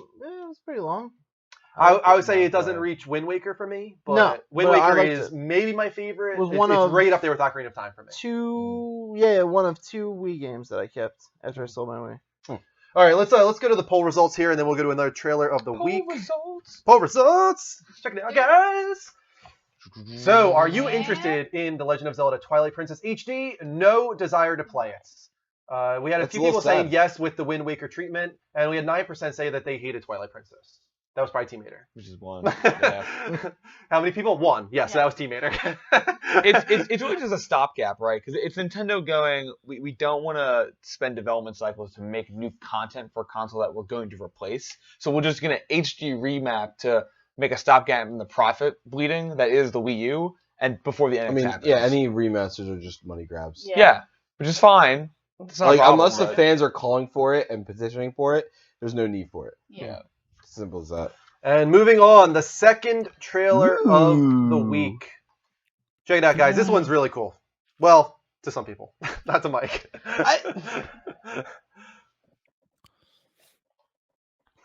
I hate it so much. You I didn't hate think it was you. that cool. World. It's not wrong. Demonetization! That's his direction.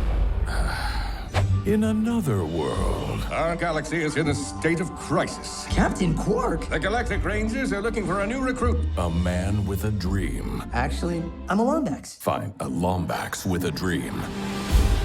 We want you. Yeah! If you have heart, then you have what it takes.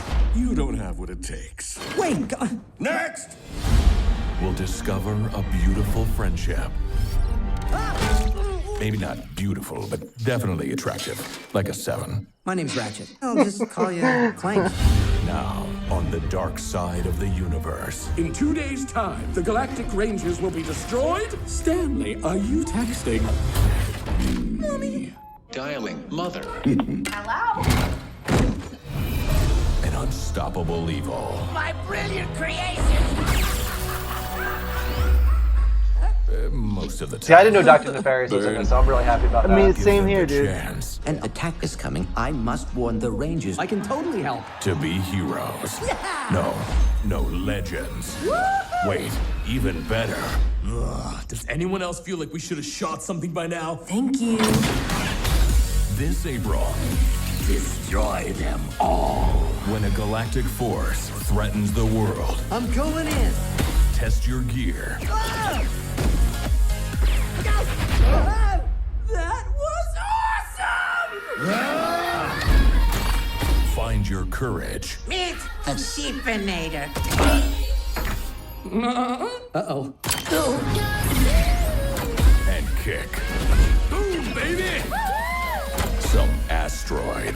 Cue montage!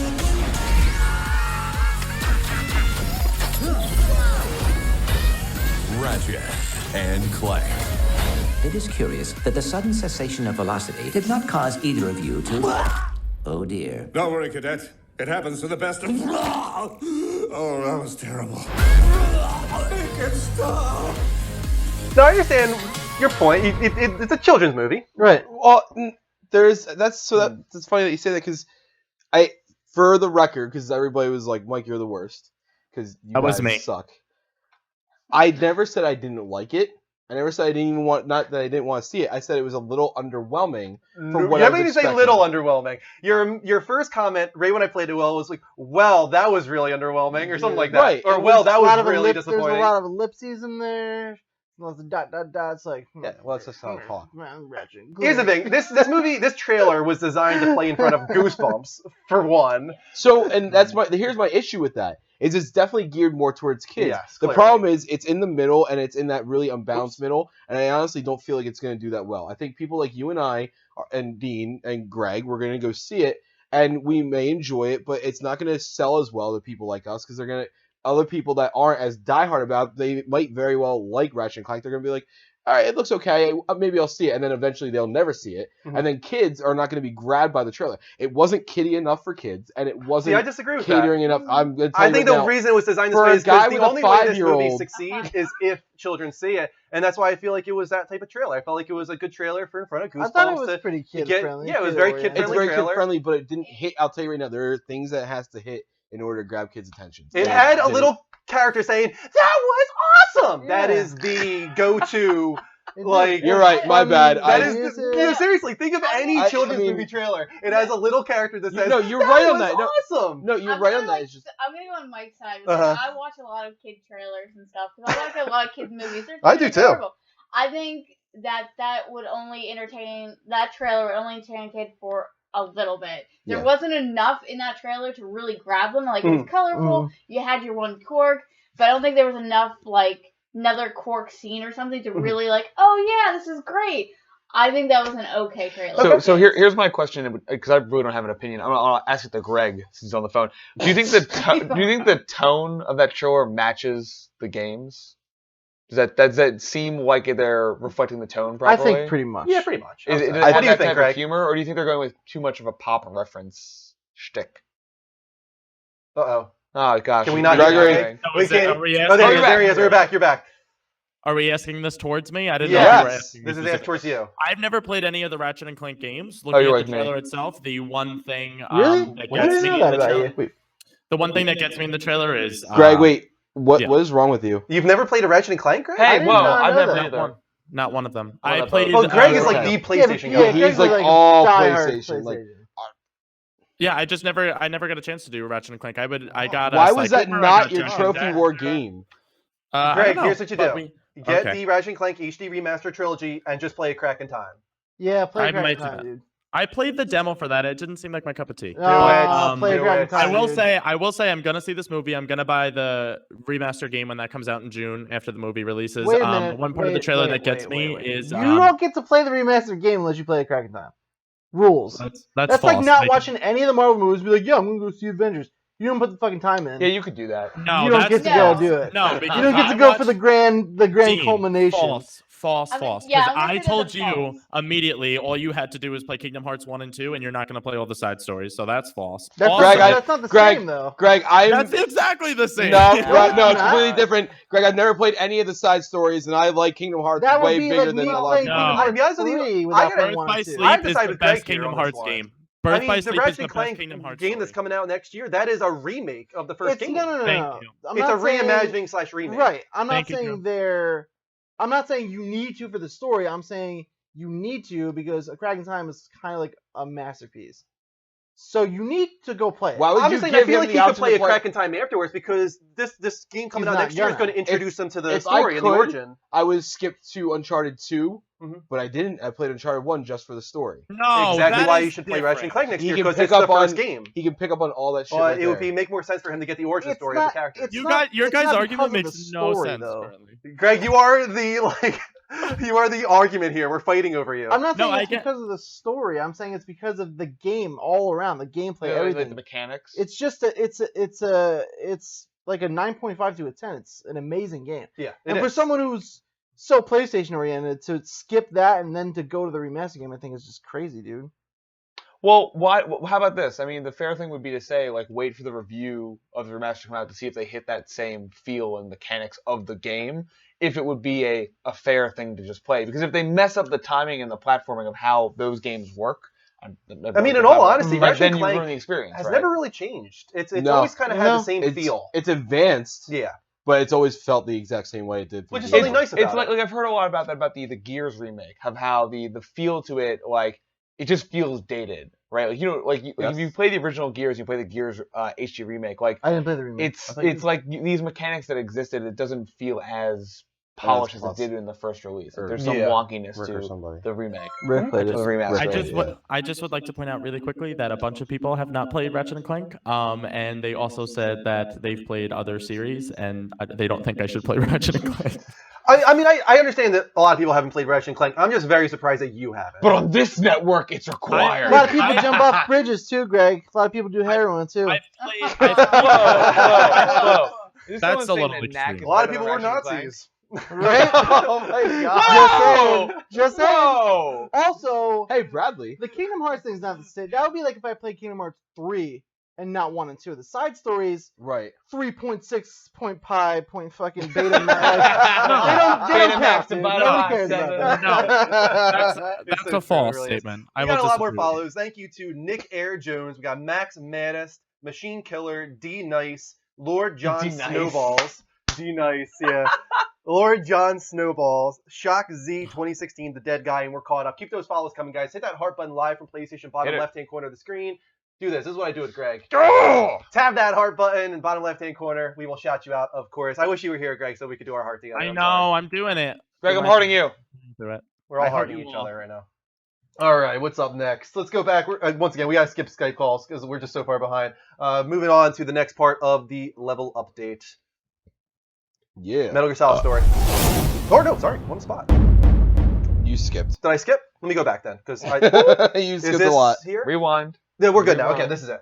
So Metal Gear Solid 5, made $179 million globally on launch day. Metal Gear Informer writes, website VentureBeat reports that Metal Gear Solid 5 The Phantom Pain made $179 million globally on its opening day. This information comes from Adobe Digital Index's new report on gaming trends. From what we know, the budget for the game was over $80 million, although it isn't entirely clear what the exact number is. Either way, the day one sales are quite impressive, especially considering the game is currently still in the charts of various regions. Tamara Gaffney had this to say on the report, quote, "The gaming industry is a lot bigger than most marketers realize. These games get more social buzz on opening day than most movies do, and the revenue for one of the top games this year outdid the highest grossing movie start by nearly double." That's not what I want to focus on. What I want to focus on was the idea that they got rid of Hideo Kojima because they weren't going to make the money back on this fucking game. Is this a what matches my joysticks moment? Sore topic Wait, hold for on. you, Drew. Is this a what matches my joysticks moment? Kind of, yes. Go ahead, take the floor. I'm pissed off at the idea. All the rumors stated from the very beginning that Hideo Kojima was stretching the budget thin and he was dragging out the production too long and he was so picky on music and shit like this. And I called from the very beginning. I was like, this game is going to make you so much money. It sold 8 million units on PS4 alone. Now it's on 4 different platforms. This game is going to sell bonkers. And it did. It made 179 million day one, over double the production budget of the game. Like, there better have been more going on behind the scene with Hideo Kojima, and it better have been sore, or this doesn't make any sense to me. And just from a, like, since we, there have been some leaking from the Nikkei of, like, the working environment that exists within Konami, like, part of that, like, cost of that game is because probably the developers are so inefficient in getting their job done. You probably would cut, like, 10% out if they, like, had internet access and email. That kind of, it kind of goes back to the whole thing that one of the biggest issues they likely had was that Konami himself was getting more attention, or I'm sorry, Kojima himself was getting more. The monster. Kojima was getting more attention himself than Konami was in general. Yeah, when you hear Metal Gear Solid, you right away think Kojima. You don't think Konami. It's like, it's Konami. But that's what makes it even more upsetting is the recent interviews where like, oh, we don't need Kojima to do Metal Gear Solid. We can totally do Metal Gear Solid without Kojima. It's like, no. They don't realize it's not Metal Gear Solid unless it is Kojima, because it has always been that way. Like that's the truth. Like there hasn't been a Metal Gear Solid or Metal Gear game without Hideo Kojima. Even Metal Gear Rising had the supervision of Hideo Kojima. But there's going to be a pachinko machine without him. That's true. Because I don't know if you had that in the news, but Konami's already put in a patent for a Pachi slot type machine. Yeah, for Metal Gear Solid. For Metal Gear Solid, right? Or even better, my favorite, the erotic Castlevania. Oh yeah. And see, if that's the case, then what? If they're completely abandoning console gaming and they're just going mobile and pachinko, okay, then I guess that makes sense. That's why you got rid of Hideo Kojima. I lost his name, but that's a good point. Phantom Pain is actually on 5 platforms, right? It's on PS3, 360, Xbox One, and PS4, PC as well. and PC. So 5, yeah. And Ouya, no, just kidding. So they had to know from the beginning that this game was gonna sell. It's good. They knew they were gonna make the money back. They had to. There was no way it wasn't gonna make the money back. Yeah. Even with a $100 million budget, which is astronomical in video game standards, it is. they still were gonna make the money back. So it rubs me the wrong way if that is the one factor that was involved in getting rid of Hideo Kojima. It just shows the disconnect of the respect for the medium that Konami has developed over the course of years, right? Like they just don't they can't fathom that also it's that 2x. They're looking at that and going, but yeah, we'll make more back with Pachi slot and pachinko. And sadly they will. And they will. They will make more money by doing mobile games and other things like that. And so they're just they don't care. But no, the problem is that here's the issue is that they're not getting out of the game space completely. At that time, it made a little more sense financially as a business aspect, but now because they're sticking in the game space and they came out and said we can do Metal Gear fine without Kojima. Now they're just being they're gonna get out of the game space. The last thing they have is the soccer game. What is it? It's not FIFA. PES, Pro Evolution Soccer. Which some people like more, but they're sticking with Metal Gear though. We'll see. We'll see. It's annoying. Good, Mike, you're up.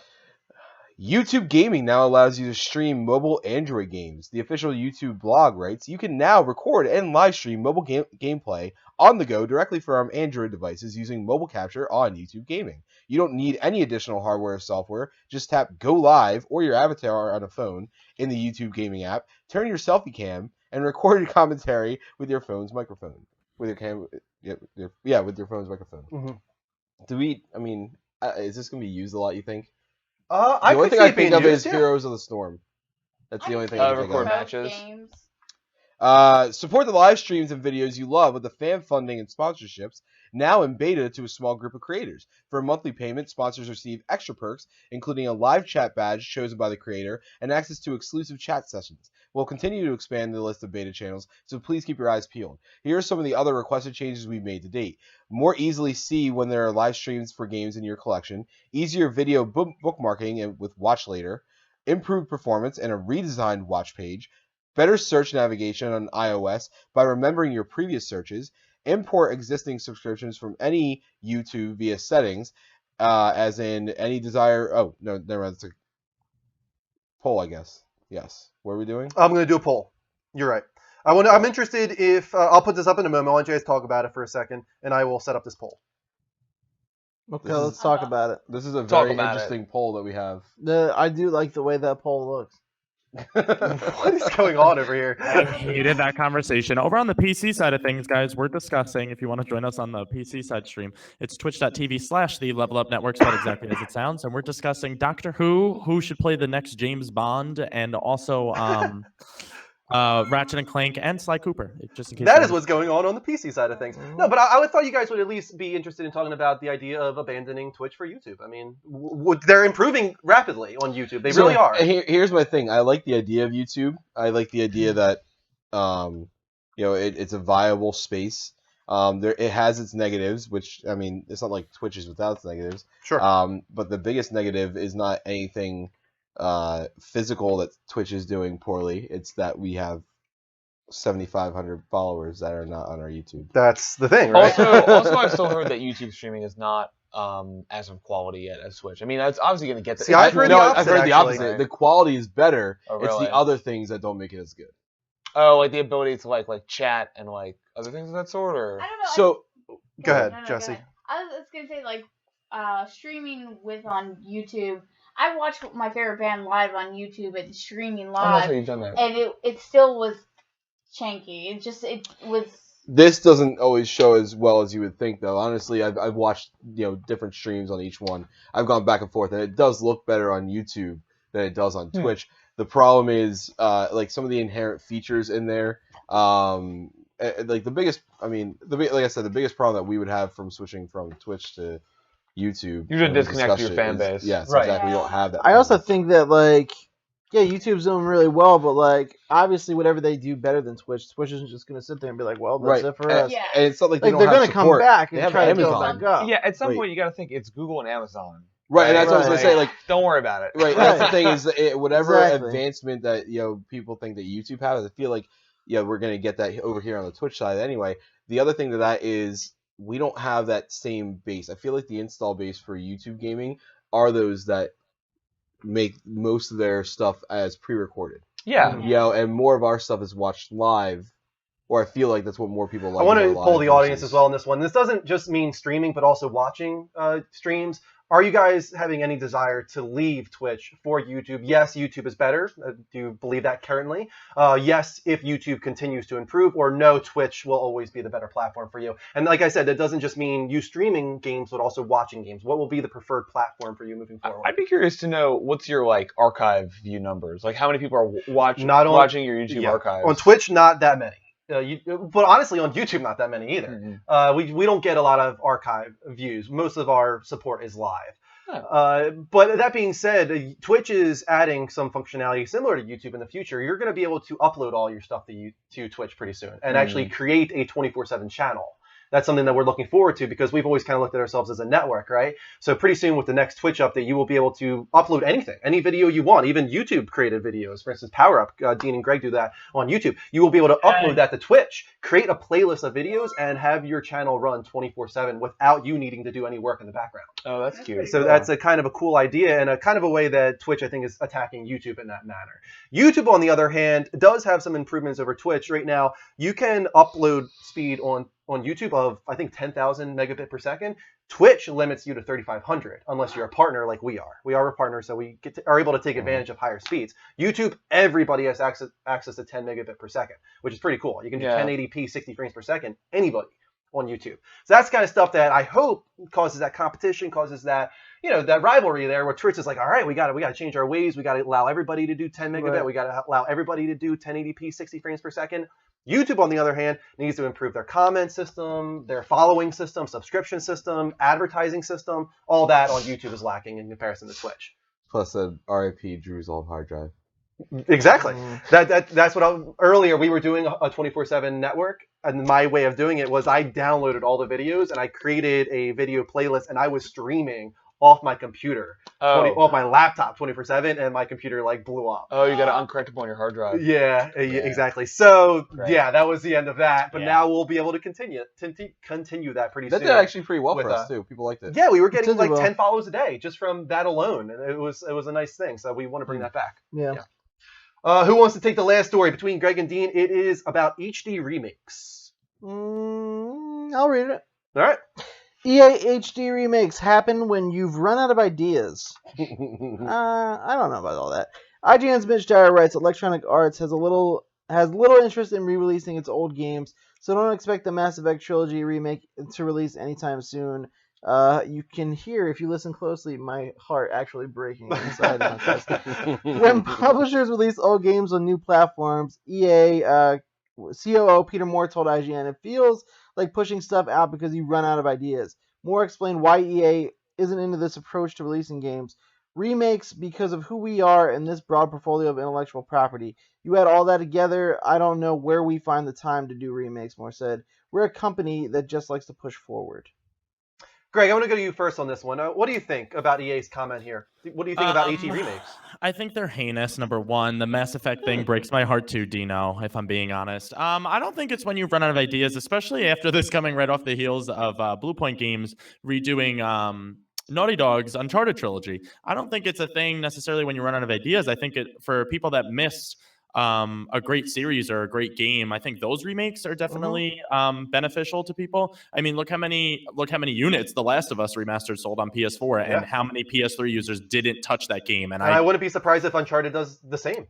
I agree with you 150%. EA themselves, if they don't want to remake the Mass Effect trilogy, and if they don't think that that's financially stable for them to do, or it's a waste of their time, that's one thing. I just don't think that they should broaden this statement and generalize it to say that everybody else is kind of like running out of creative freedom by redoing their old games, because I don't think that's the case at all. It's kind of a douchey thing to say. Yeah, I agree with you 100%. Yeah, considering how many HD remakes we're seeing, and not even just remasters, we're also seeing remakes like Final Fantasy VII. That's a full-on remake. And something that's been desired for the last 15 years. Like, there's nothing wrong with appealing to your fan base and giving them what they want. Yeah, like for me, it's like, you know, you could just re-release this game that came out on an Xbox, right? And like that's fine, but like people, if you HD remaster it, you're then releasing it on this new platform so people experience the game and also giving them updated graphics. I think the fear though is an example of like the HD remaster of Silent Hill 2, which is broken beyond belief, where audio drops out, it's not actually better graphic wise. I'm like, parts of the game will just crash, right? Like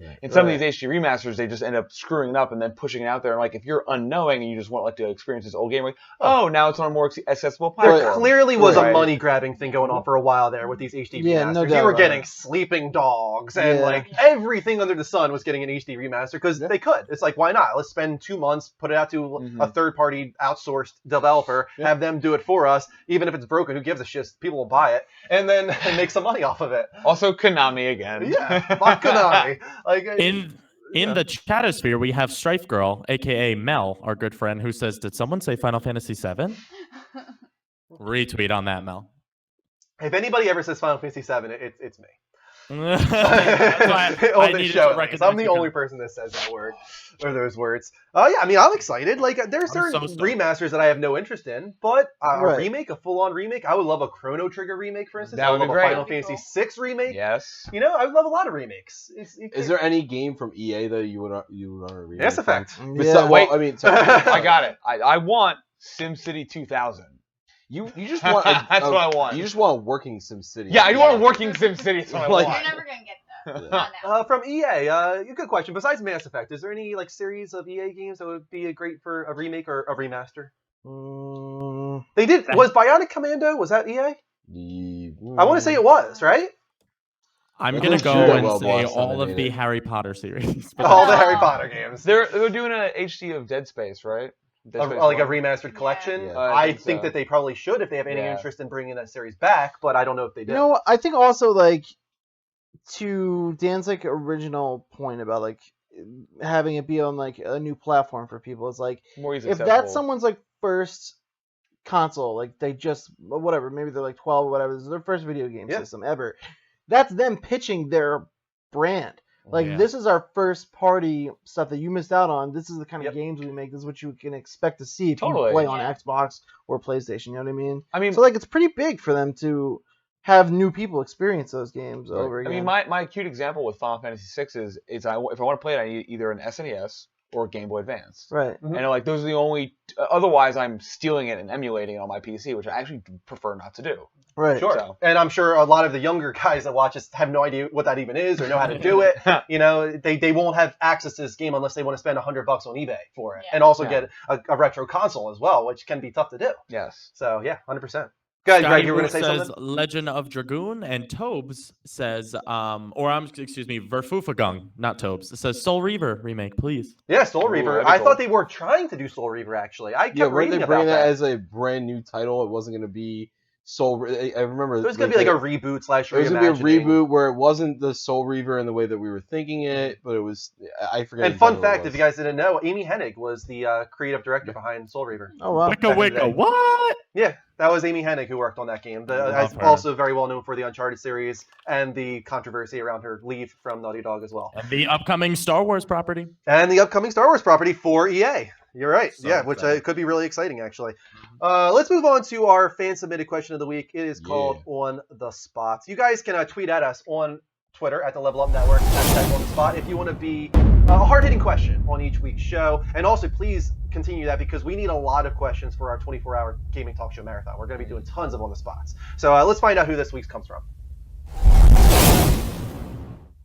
Dear the Level Up Show, who is your favorite villain of all time? And that includes video games, comics, and movies. Sincerely, Yes! Strife Girl LP. This is a broad question and a tough question. I love right? this question. Oh. This is a tough one. Anybody have like something that immediately comes to mind? Darth Right, does. Vader, I feel like Right, you gotta does. get out there. Darth Vader Right has off to the get out bat. there. I agree. Handsome Jack. Handsome Jack's great choice. Well, how about hi. let's start with video games. We got Handsome Jack. We'll start with video games. Yeah. Anybody with video games come to mind? I feel like Kefka and Sephiroth have to be Mine right goes. here. Mine goes in all three. The Joker, because that's the only answer here. The Thank Joker's you. a great answer. Yeah, that's That's a okay. That's a cop-out. strong answer though. That kind of bridges all of those there. You got movies, Thank comics, you. and Is it, video it's games. not. Is it a comment? I feel like it's the answer, dude. Like the It's Joker's the same. a great Here's the villain. thing, though. The Thank you. Joker that you're thinking of, I feel like is the same person across. The No, board. no, it's not. It's the Joker's No. mentality. It's the you know what it is about the Joker that makes him a great villain is because He's he is the universal. most sadistic, Mhm. sick, psychopathic guy, and Preach. you like him, Mm, and that is a great Mm. villain. yes. He makes you like him. There's scenarios where you're like, oh, I can't wait to see the Joker again in this like panel, Dean and this I video, had this whatever. conversation. Yeah, Dean and I had this exact conversation on Power Up of greatest superhero villains of all time, and it kind of divulged into the Joker just being the greatest villain in any property ever. Just because, like Dean said, nobody knows his true origin story. Like he's so insane. He's such an odd character that you Right, just he's don't just know. there. You can't fathom. You can't understand him, but it's his appeal at the same time. I also And love don't the think any idea other villain that- has ever touched that. He only exists because of the superhero. Like if Yep. Batman never exists, the Joker Mhm. would have never felt the need to become the Joker. How And I think crazy that's is really, that? really cool. This might be a little bit of a cop-out answer, but can we also say Lucifer in like Paradise Lost? Yeah, why not? Or even That's just a good the Bible answer. in That's general. not a Satan? cop-out. I feel like he's got to be one of a good the one. greatest villains of all time, no Can matter I- which way you look at it. I feel like that's definitely got to be Yeah, up there. he's up there. Can I spoil a game if I No. want to point this What villain game out? is it, Greg? BioShock? Yeah, I feel like that's been a long enough. Yeah, I think Period so. of time For a there. spoiler warning. Yeah, so spoiler warning for BioShock, everybody. But at the end, he's not necessarily even a villain. I'm blanking on his name. I think it's like Ryan something. Andrew Ryan. Yeah, Andrew Ryan. Ryan. Yeah, okay. But his whole thing at the end, that twist in that game, him actually Would turning you into the kindly? villain. Would you kindly? That's one of my favorite twists, and not was realizing so how good, much I dude. liked that villain until I was like, oh my god, he's a villain. So that's another. No, one for me. 100%. That Mhm. I feel like that's one that should be named. I'm gonna cop out here. So wait, it's video games or any medium? I think any Any medium. medium. So I really like Dr. Robotnik from the comics, because in that he's much more like just like really insane. Like he's not really fully in control of his actions, and he's just like maliciously trying to like just make everything robotic and control this empire of just like a wasteland. Really, like it's weird that he wants to create a wasteland and be a king of it, right? Like that's kind of an odd desire instead of like having a lot of power over a paradise or something. And I don't know. I really enjoy that version because he's really cruel. He's not goofy and dumb and makes mistakes. He's not Dr. Eggman. And he's half times the good guy helping them out. He's just Right. this like psychotic villain who just wants nothing more than to turn everything into a wasteland and then rule over. I find it. that's the common theme when people think of villains that they like. It's villains that don't have He doesn't a make motive sense. necessarily. They, Right. Yeah. It's just they're sadistic and they want anarchy for no reason other than they want to watch the world burn. You know, like that whole Can you please? that whole idea. He, They're like, he reprograms Uncle Chuck and makes Uncle Chuck go after Sonic. Like, that's great. Like, Yeah. whatever. I think my favorite is back to when we were talking about what favorite games were. Like, I love Freddy. So the original Nightmare on Elm Street on the NES was Thank you. my ultimate favorite. Like, he was Appreciate the it. villain. I remember playing that game and watching my brother play it mostly, of going, as soon as the screen started going, I was like, oh, fuck, we're going to sleep, how are we going to stay awake, how are we going to stay awake? He's one of my ultimate favorites. How about when the movies? I feel like the first Nightmare on Elm Street is one of the best It horror was. movies. Yeah. I had to make him watch it for the first time. First He's never time seen this it. year. He is That's my a great favorite. movie, right? It is. It's a very good movie. I've not seen the new one. I've No.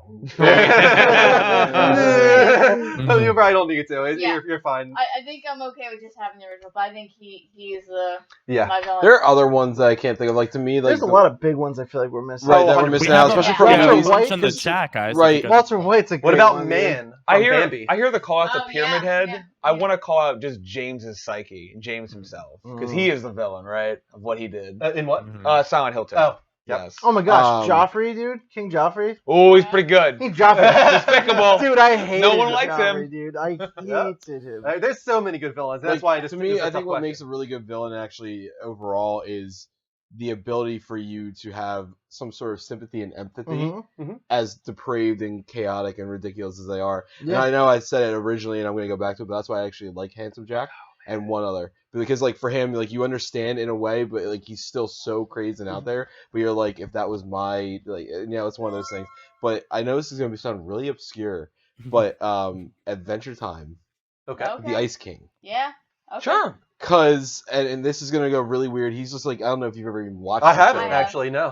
It's really out there, really, and like the him himself is really like weird and creepy, and he just makes you uncomfortable. I mean, it's a goofy, weird show anyway, but he to the extent. But I found out, like, I didn't realize, like, he wasn't always like that, and he was a smart, like a very intelligent, very smart man, and he ended up going crazy trying to protect somebody else by like having them avoid some magical item. You know, so this little girl that he didn't know didn't have to get exposed to it. He actually took it and like carried all the weight of it and Okay. everything like that. That was a Sacrificed really his sad own. episode. Yeah, actually, I watch it with Danny and everything like that, and I'm watching this and I'm like, why am I tearing up right now? Like, what the f is going on? Like, Getting soft in your old age, man. yeah, man. Greg, did you have an answer? I don't think I heard too much from you.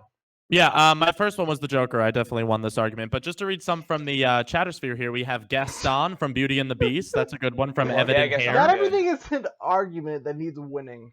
It's We just also- a discussion, We also have, Greg. I'm You kidding. see? I'm kidding. What were some We other also- comments, Greg? We have Jafar. Scotty Wu, who says Voss from Far Cry 3. That's a good one. Okay. We have Titanica and Bulldog Brad, who both say the Master from Doctor Who. Very good pick. And we also have a bunch of people are saying the Governor from The Walking Dead is a good pick too. Oh, yeah. Governor was a solid villain. I think it's probably better. I've heard it's way better in the comics of just how nuts it is. Yes, Which I've not yes. read, so. Nobody If you do everyone do yourself a favor. If you think the Governor's a good villain in the show, the comic The books comics Governor. are so much Oh, better. Oh my God! The comic Yeah. books are just such a Yeah. better Walking Dead story, if I'm being honest. Mhm. Regardless of this any other is medium. just another scent of why that show is bad. True. I wouldn't call it bad. I would never call The Walking Dead a That's bad good. show, Yeah. but I don't It's think it's like a great show either. Mediocre. I agree. Yeah. But another great question from Mel. She's been on a roll recently with her Thank you, questions. So Mel. thank you so much, Strife Girl. If you want to be next week's On the Spot, as I said, just go to Twitter at the Level Up Network. Tweet at us with hashtag On the Spot. I'm going to call out her Nemesis. Nemesis is a great villain from Resident Evil Yes. 2. Yeah. Oh, Yeah. yeah. Three. Three. Resident Evil 3 Nemesis. Yep. Another good one.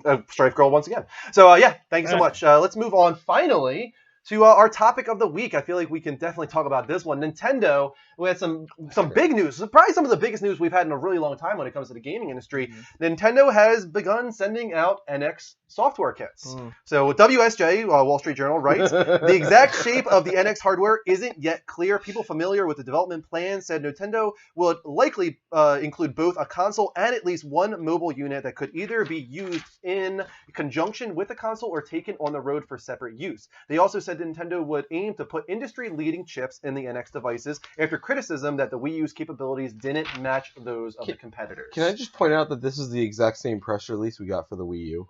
Is it? Pretty much. Well, They I actually remember touted this portable piece that young gamers could take on the road with them and play in, when they were traveling. It does. It has the similarities for sure. The portable thing for sure, and also the graphical capabilities, because the Wii U, when first revealed, was more powerful than the final product that was released. They actually admitted to that they lowered their internal hardware. Did they ever say why though? I don't know. Probably keep price down, I would imagine. Price competitiveness. Yeah. I just think it's funny that as immediately when you said the topic, Dean just goes, I'm just. You're so done with them at this point. I feel. I just don't know what to think anymore. I don't know what to feel. You're jaded. I don't know what to think. I feel like you're gonna give them a chance, though, right? Like, I want to, but man, they're playing with my wallet.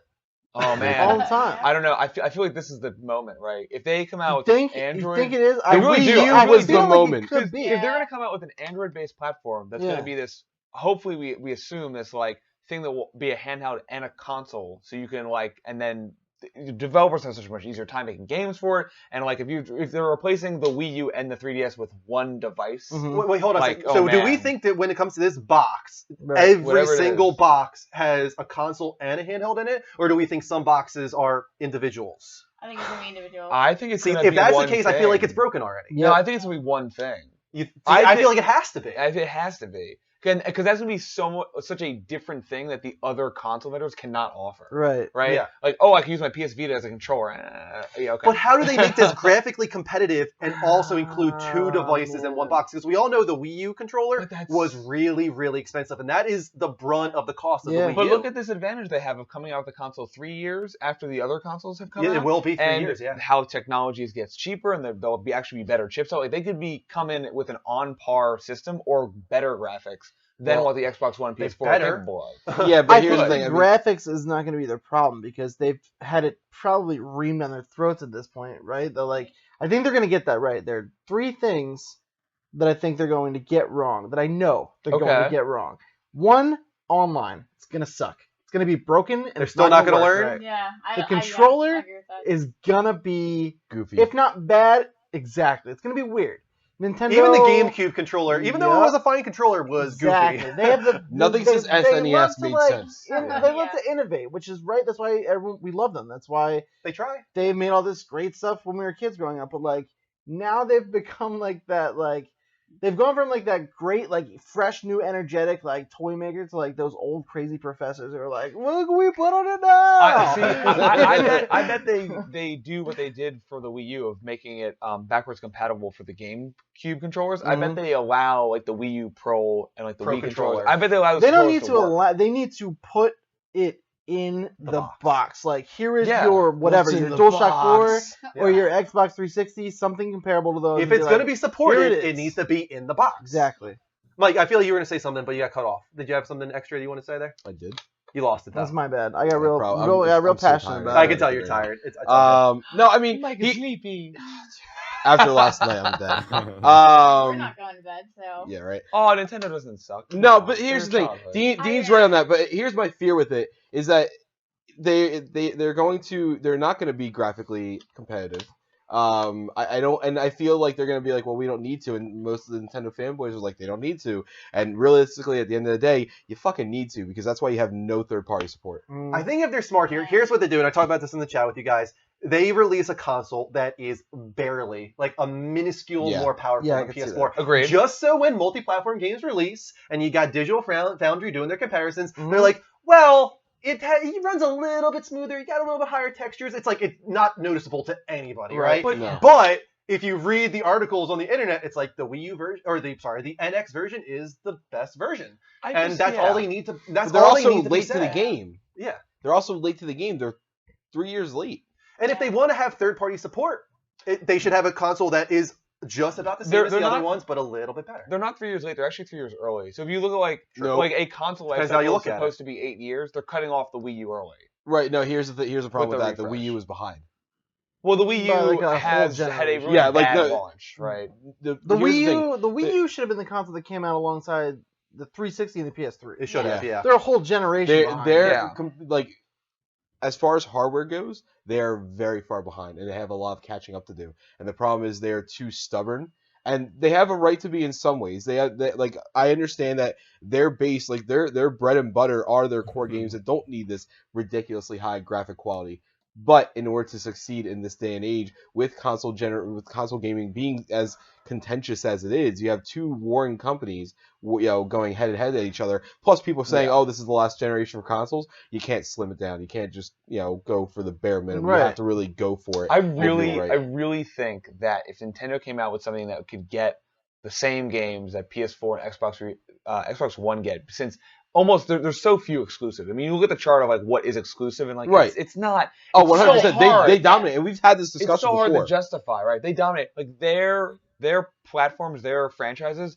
It would win. Yeah, really their do. exclusives are insanely Yeah, good. that's what I'm saying. That's so the only reason popular. why they're still in business in the gaming market, because there's so many diehard fans. You cannot get a Nintendo game on anything but a Nintendo console. It's not diehard fans. It's that they really do make a polished product that does the other games. But I think obviously what we've seen is that like that doesn't matter as much as they'd hope, because without third party support, they had But nothing. things in reverse. It used to be that the first party games were everything. Exactly. But if you look at the holiday season, today the third party ones, 100% Assassin's dominant. Creed, Call of Duty, Battlefield, Battlefront. Right. That's what sells. And without their if they don't have a solid online infrastructure, right, they're still not gonna have third party support even with the advanced chips. I think things like the fact that I go in the eShop and I can buy The Binding of Isaac, I think that's a sign that like they get it.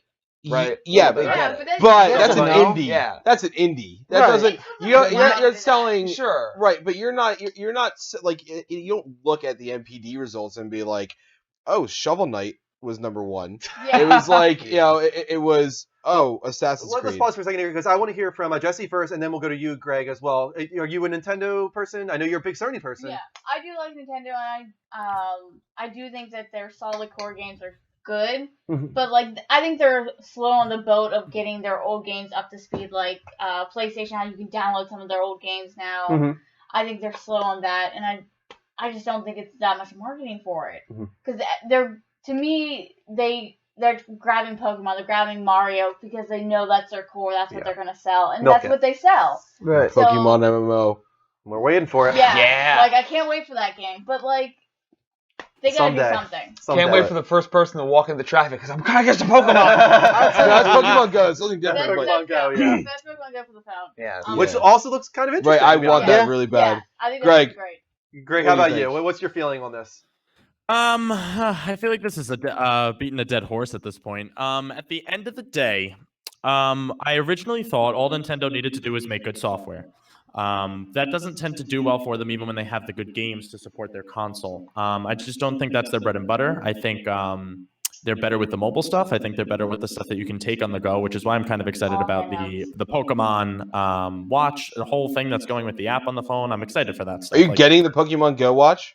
Do you know who I am? Obviously, I'm getting the Pokemon Go I would watch. totally Bet get your the Pokemon ass. Go watch. But at the same time, when I look at stuff and I remember like old games like Zelda and stuff, I remember all those for what they were. I just don't know if that's necessarily what I want anymore. And I don't know if that's my age, if that's just nostalgia at this point. But even if they were to make a fantastic brand new Zelda game on a brand new console that had all the online capabilities as Sony, as Xbox, there's Xbox One right now that's just as good, if not better in some respects than the PlayStation 4. And I only have a PlayStation 4. So it would take a lot for them to get me to buy a console, and I just don't think they have it in them anymore. I think one of the big things to get people on board, obviously, will be price. And that's the thing. Yes. We're 3 years into this generation by that point, if we're considering the NX to be a part of this generation or the start of a new one. I don't know just yet. But let's say that it is graphically similar. It has an online infrastructure that is similar to PS4, Xbox One, but it is a console and a handheld. Yeah. What is the appropriate price point at that point, considering Sony's now down to $350, Xbox is essentially $300 at this point, for all intents and purposes, with everything they're giving away? What does Nintendo need to release at to be even at all competitive? $399 maximum For both things in one right, box. because here's you got to remember too. Are we all in agreement there first? Yeah, I think I'm not $399 would be actually. I think it No. should be I think $349. I think personally, but- $349 with a launch game. Here's the problem with that. Is it $350 with some kind of handheld, a launch game, and the console. Yeah, that's And well, if, it's not that if they follow like the Japanese route, it's going to be 400 for the special color one. Right. Right. No, but Don't get me that's- wrong. I would love to pay that, but I think I'd rather pay $399 for a console that's right physically like better than what they put out before in comparison. But $399 is Can't be not more unreasonable expensive because it's a than brand new Yeah. console. Can't It's not be. like a re-release of the Wii U. It's not like Nintendo's gonna be like, here's the Wii U 2. And customers are gonna realize that. Parents are gonna realize that it's a brand new that's console. part of the problem too of like so the reason that the PS4 and the Xbox One have come down like that you don't see is that as you do manufacturing, right, you second source parts, you continue to drive down prices, you buy things in bulk, and like the price for Sony to make a PS4 has gone down over time, and that's why that price drop doesn't hurt them as much. When Nintendo coming at the gate won't have that because they haven't been making something in manufacturing for a while. Mhm. So that's But still, at why the same they would time, they struggle to should hit be that able to price point. use some of those same second parties. They're all using the same shit anymore. They're all Right. using AMD. They're all using Right. it's all the same shit. Or they have to accept to take a loss and sell a console. Which But that's what I want to get into. Nintendo needs to stop with that shit. Like, why are Sony and It's Microsoft true. the only ones that take enormous losses at launch and make it back on software? Why is Nintendo always so stubborn to be like, no, we don't need to take a loss. We're going to release and make a profit at launch. Yeah, like, it's a mistake. Like, take a loss for once. Like, Yeah, I release think a the second console that biggest costs you thing- $400 to make, release it for $349, release a bundle version with Mario or Zelda at launch, go back to the old days. Right, So like Super how you did Nintendo, with- remember where opening every Nintendo box 64? had a, Yeah, had man. a Like, game yeah. in it. My you know? my SNES came with Super Mario World, one of the best games. And one of the best games of all time. In the Release box. the next Zelda game. We talk about this all the time. I know Has it's a to come sore to subject NX. for you,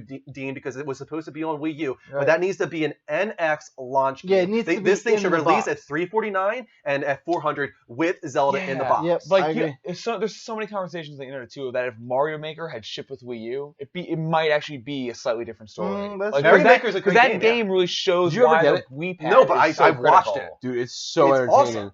I love Yeah. watching the videos for Mario Maker. Yeah. It's so entertaining. I want to get it. Watching YouTube The- videos makes me want to get it. The one thing that we haven't talked too much about, we've only mentioned, is their abysmal online support. Yeah. As Yeah. far as profiles and everything like that. And I understand that you thought your stuff was geared towards little kids, and guess what? That's only maybe half, and that's pushing it of your audience. Mhm. And you really need to stop parenting. Let parents be the parents. Don't tell me what I should and shouldn't do. I shouldn't have to go to Dan and be like, all right, give me your social security number and your address, just to find out. if I I've can never play given it. you that. It's Put in parental controls, make it easy to find, And the make market it easy to control. has but- spoken clearly to them. Like the kids don't want it.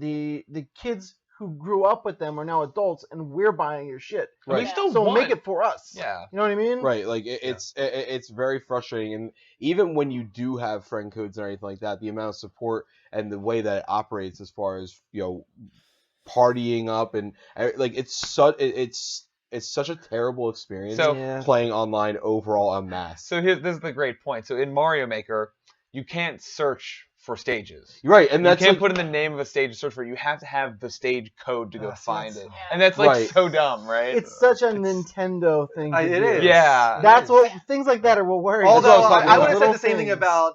I wouldn't have said that about Sony until the release of Communities and no search function. I'm just Right. like, some of the bullshit things, man, these people do. It's Yeah. like, oh, Sony's not getting who off scotch tested free on this? anything. Who tested this and thought the main functionality Drew, of almost Drew, any service Drew, we're not going to Drew, include? Drew, we fired the QA team. We need to save money. Can't put a search function in there, guys. No, clearly. One other thing I want to touch on here before we close off this topic is this a live or die moment for Nintendo here? The Wii U is one of the biggest failures we've ever seen when it comes to a major console. Yeah. If this is a failure on par with the Wii U, is Nintendo finished? Ooh, no. It's No. a I think- live or die for their hardware. They they're- will then they're show up. finished. That's what I'm talking about here. That's what I'm Right. talking about, hardware. I think Then that yes. if it's Hey, going Joe. to be console wise, the console will die, and they're just going to do handhelds because they're doing Hey, well Sharon, with the just plug it 3DS. in. And they have that good spark What are you talking going about, with man? the new 3DS, with the 3 is a whole I lot missed it. better. But if this next release doesn't do well, Oh, I see. I think they might taper off. Yeah, Do they go to third party to software Yeah. development? Do they Yeah. become Sega? Yeah. So Yeah. I'm going to say Yeah. no. Okay. And the reason is the one core belief that Nintendo has had from the get-go is we are here to make games and systems and have fun in the way that we enjoy doing and we enjoy others doing. So even if it fails and they lose money, they have enough to support themselves. And if it's not, without the input from the investors, that might be a different story. But the core heads, the CEOs, everybody at Nintendo, they'll still go for hardware. I feel like that's kind of the way Nintendo saves themselves, right? Because even if a console is a massive failure in the outlook of all of us, they're releasing it for a profit. Right. Like that's the thing about Nintendo is they always release at a profit. But So also, it doesn't even put them in the negative necessarily all the time. It does though from shareholder views. Yes, right? I agree with that completely. But in the sense that they're not losing a ton of money, if any money at all. No, that's not true. No. They might not be losing money, but they're losing. Well, they fans. did go into the red, so somehow they did lose money recently. But now they're back in the black. Well, no, Nintendo's had a couple quarters where they were in the red, Yes, had they a were. net loss. But Nintendo also has a huge nest egg in the bank, which is why it hasn't mattered. Right, But that's what I'm saying. But I don't know. I personally would say they have one more failure in them. I think even if After the NX is a this? failure, I think they will try at least one more time for hardware, in my opinion. Just because they have the war chest, as we all call it, and I wouldn't be surprised if once again the NX releases for a profit. And because of that, they feel like they can try again. They can innovate and do something new. All they need is that lightning in a bottle moment again. They had it with the Wii. Yeah. The Wii Sports was that lightning in a bottle moment. Grandmoms were playing that. Who knows if we'll ever see that again? But they had it. Right, but they at the wanted end again. of the Wii's console generation, it was a joke. Oh, I And agree. no, I agree. But they made a 100%. shit ton of money off of But it. they made a ton of money at the Yeah. beginning, Right. and that's what really mattered. I mean, they made bank at the They beginning. didn't make it just at the beginning. They hold for the sold 3 years, I think. 120, 130 million, something like that. Yeah. It was PS2. They made But Sony make the this- PlayStation move. How'd that do? Didn't. The one concern I have is, do they? I mean, we all know that there's a mobile controller involved. Do they launch with an included regular style controller? I hope given so. Have to. given how well, what's funny, and I never see it. I want to know the adoption rate of the Pro controller. Like how many people have a Pro controller? Oh, Because sure I'm everyone- going to tell you right now, I don't know one person that prefers using that fucking clunky tablet. I guarantee over you it's the like Pro 80% of like Pro Controller or the GameCube adapter. Yeah. Guaranteed. I bought my Pro controller when I bought my Wii. Yeah, I was like, that's I what I don't even saw want too. to touch that Yeah. thing. Like, I don't want nothing to do with it. We're getting very close to wrapping up here. I never got to reveal the poll results there, so let me do that real geez. quick. I was curious Oh, if wow, I you guys forgot. were interested in abandoning Twitch and jumping over to YouTube, either in streaming Hey. or viewing streams. Tyspin just re-upped for 11 months. Thank you so much. Almost a year. Wow. Tyspin, we really he was appreciate that, one man. of our first, I think. So here you go. Here are the poll results. See what you guys had to say. It's a poll. Wow. Any desire to leave Twitch for YouTube? You guys say no, Twitch will always be better. Is the result there. So yeah, I think that Twitch does have a very loyal following at this point. And it's gonna be very. YouTube has a long road ahead of them, kind of like Google Plus. You know, that just did not did well. win over at all when it came to Facebook and all that. +1 on that one. And we also had a lot of follows as well towards the end there. Thank you to Almighty Rapid, Oofki, Inzang, Rican Guy, Skull Killer, Paper Falcon, Infamous, Greed Loyalty Wins, Poormonger, Nike Air Jones, Max Maddest, and many more. Thank you for the follows, guys. Keep them coming right now. All you gotta do is hit that heart button live from PlayStation, bottom left-hand corner of the screen. Give me that heart, Dan. Give me that heart. Tap that heart. Bottom left-hand corner of the screen, and we will give you a quick shout out. There, Greg's got it going on the network side as well. I miss making the heart with you. Someday soon. But I'm Greg, making someday my soon. own over here. There's I'll be another back one right before there. you That know. one came from Reese Dad on, I think, 182, something like that. Reese the Dawn.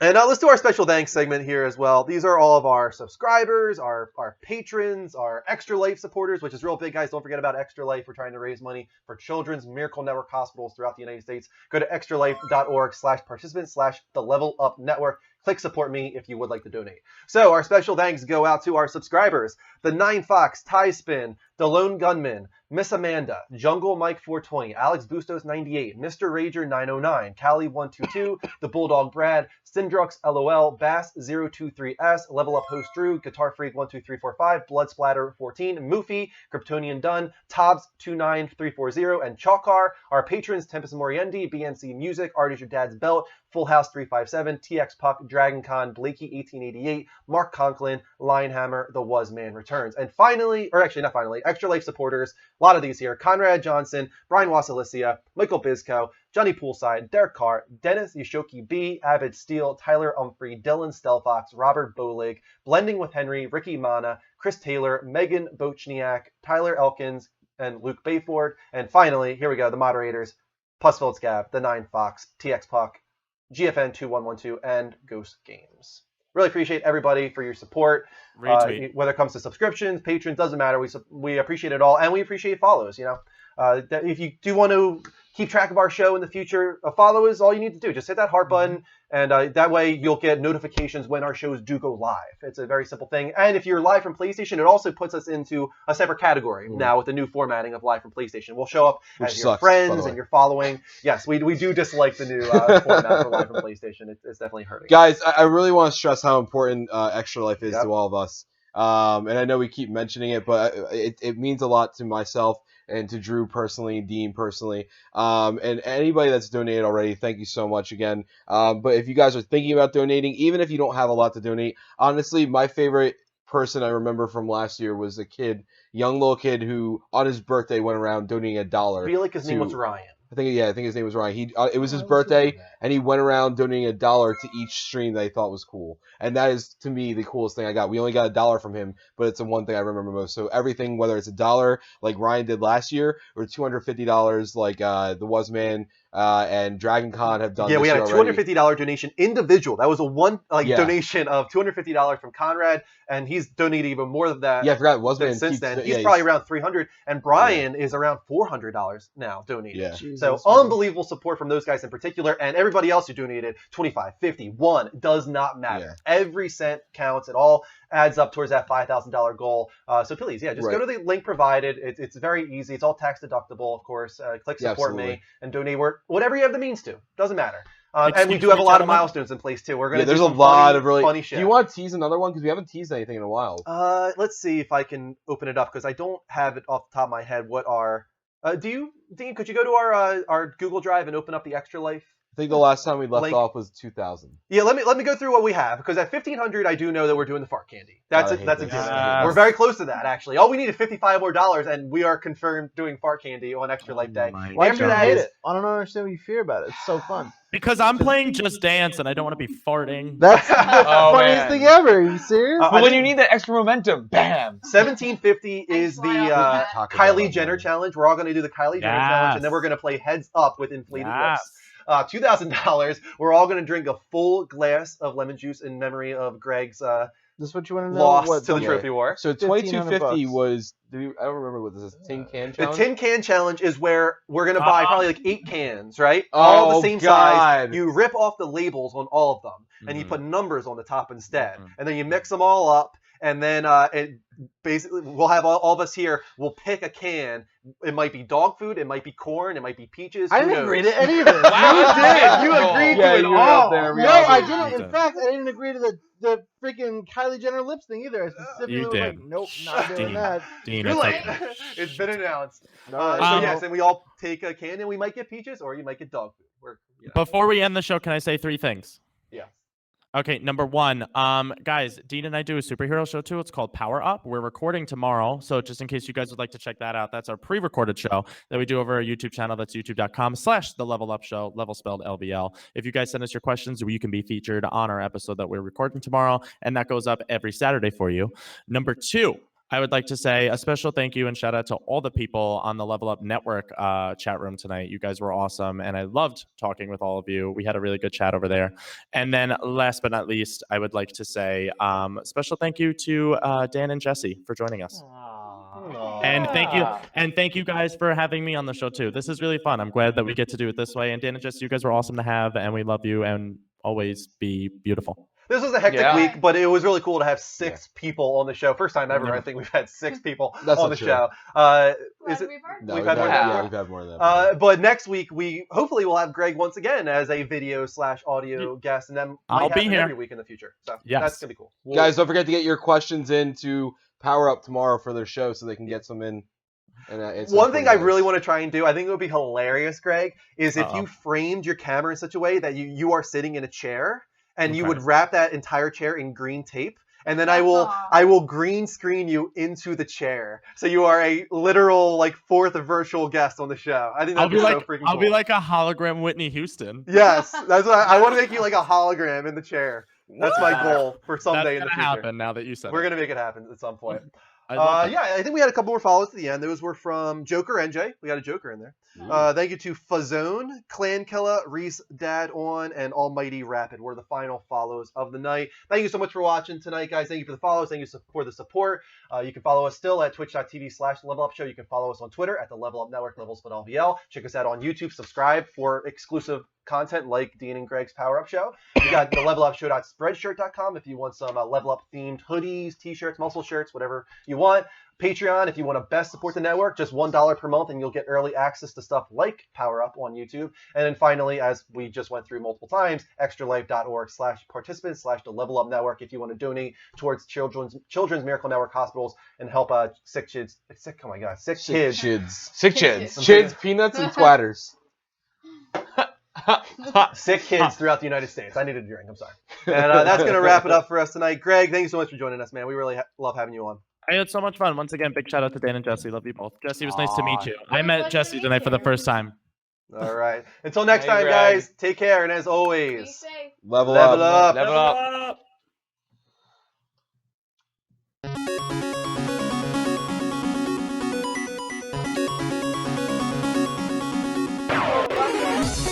Is it one? Awesome. One of the longest shows we've ever done.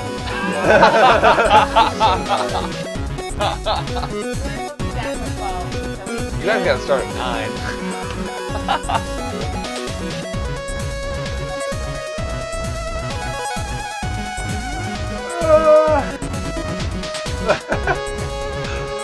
And Chris is nice. Level up! Level up! What are you doing? Yes. There's so much weird shit going on right now. See you later, Greg. Bye, guys. Say goodbye. You're on right now. Bye. Level up, guys. Thanks for watching. We'll see you throughout the week. Unclear.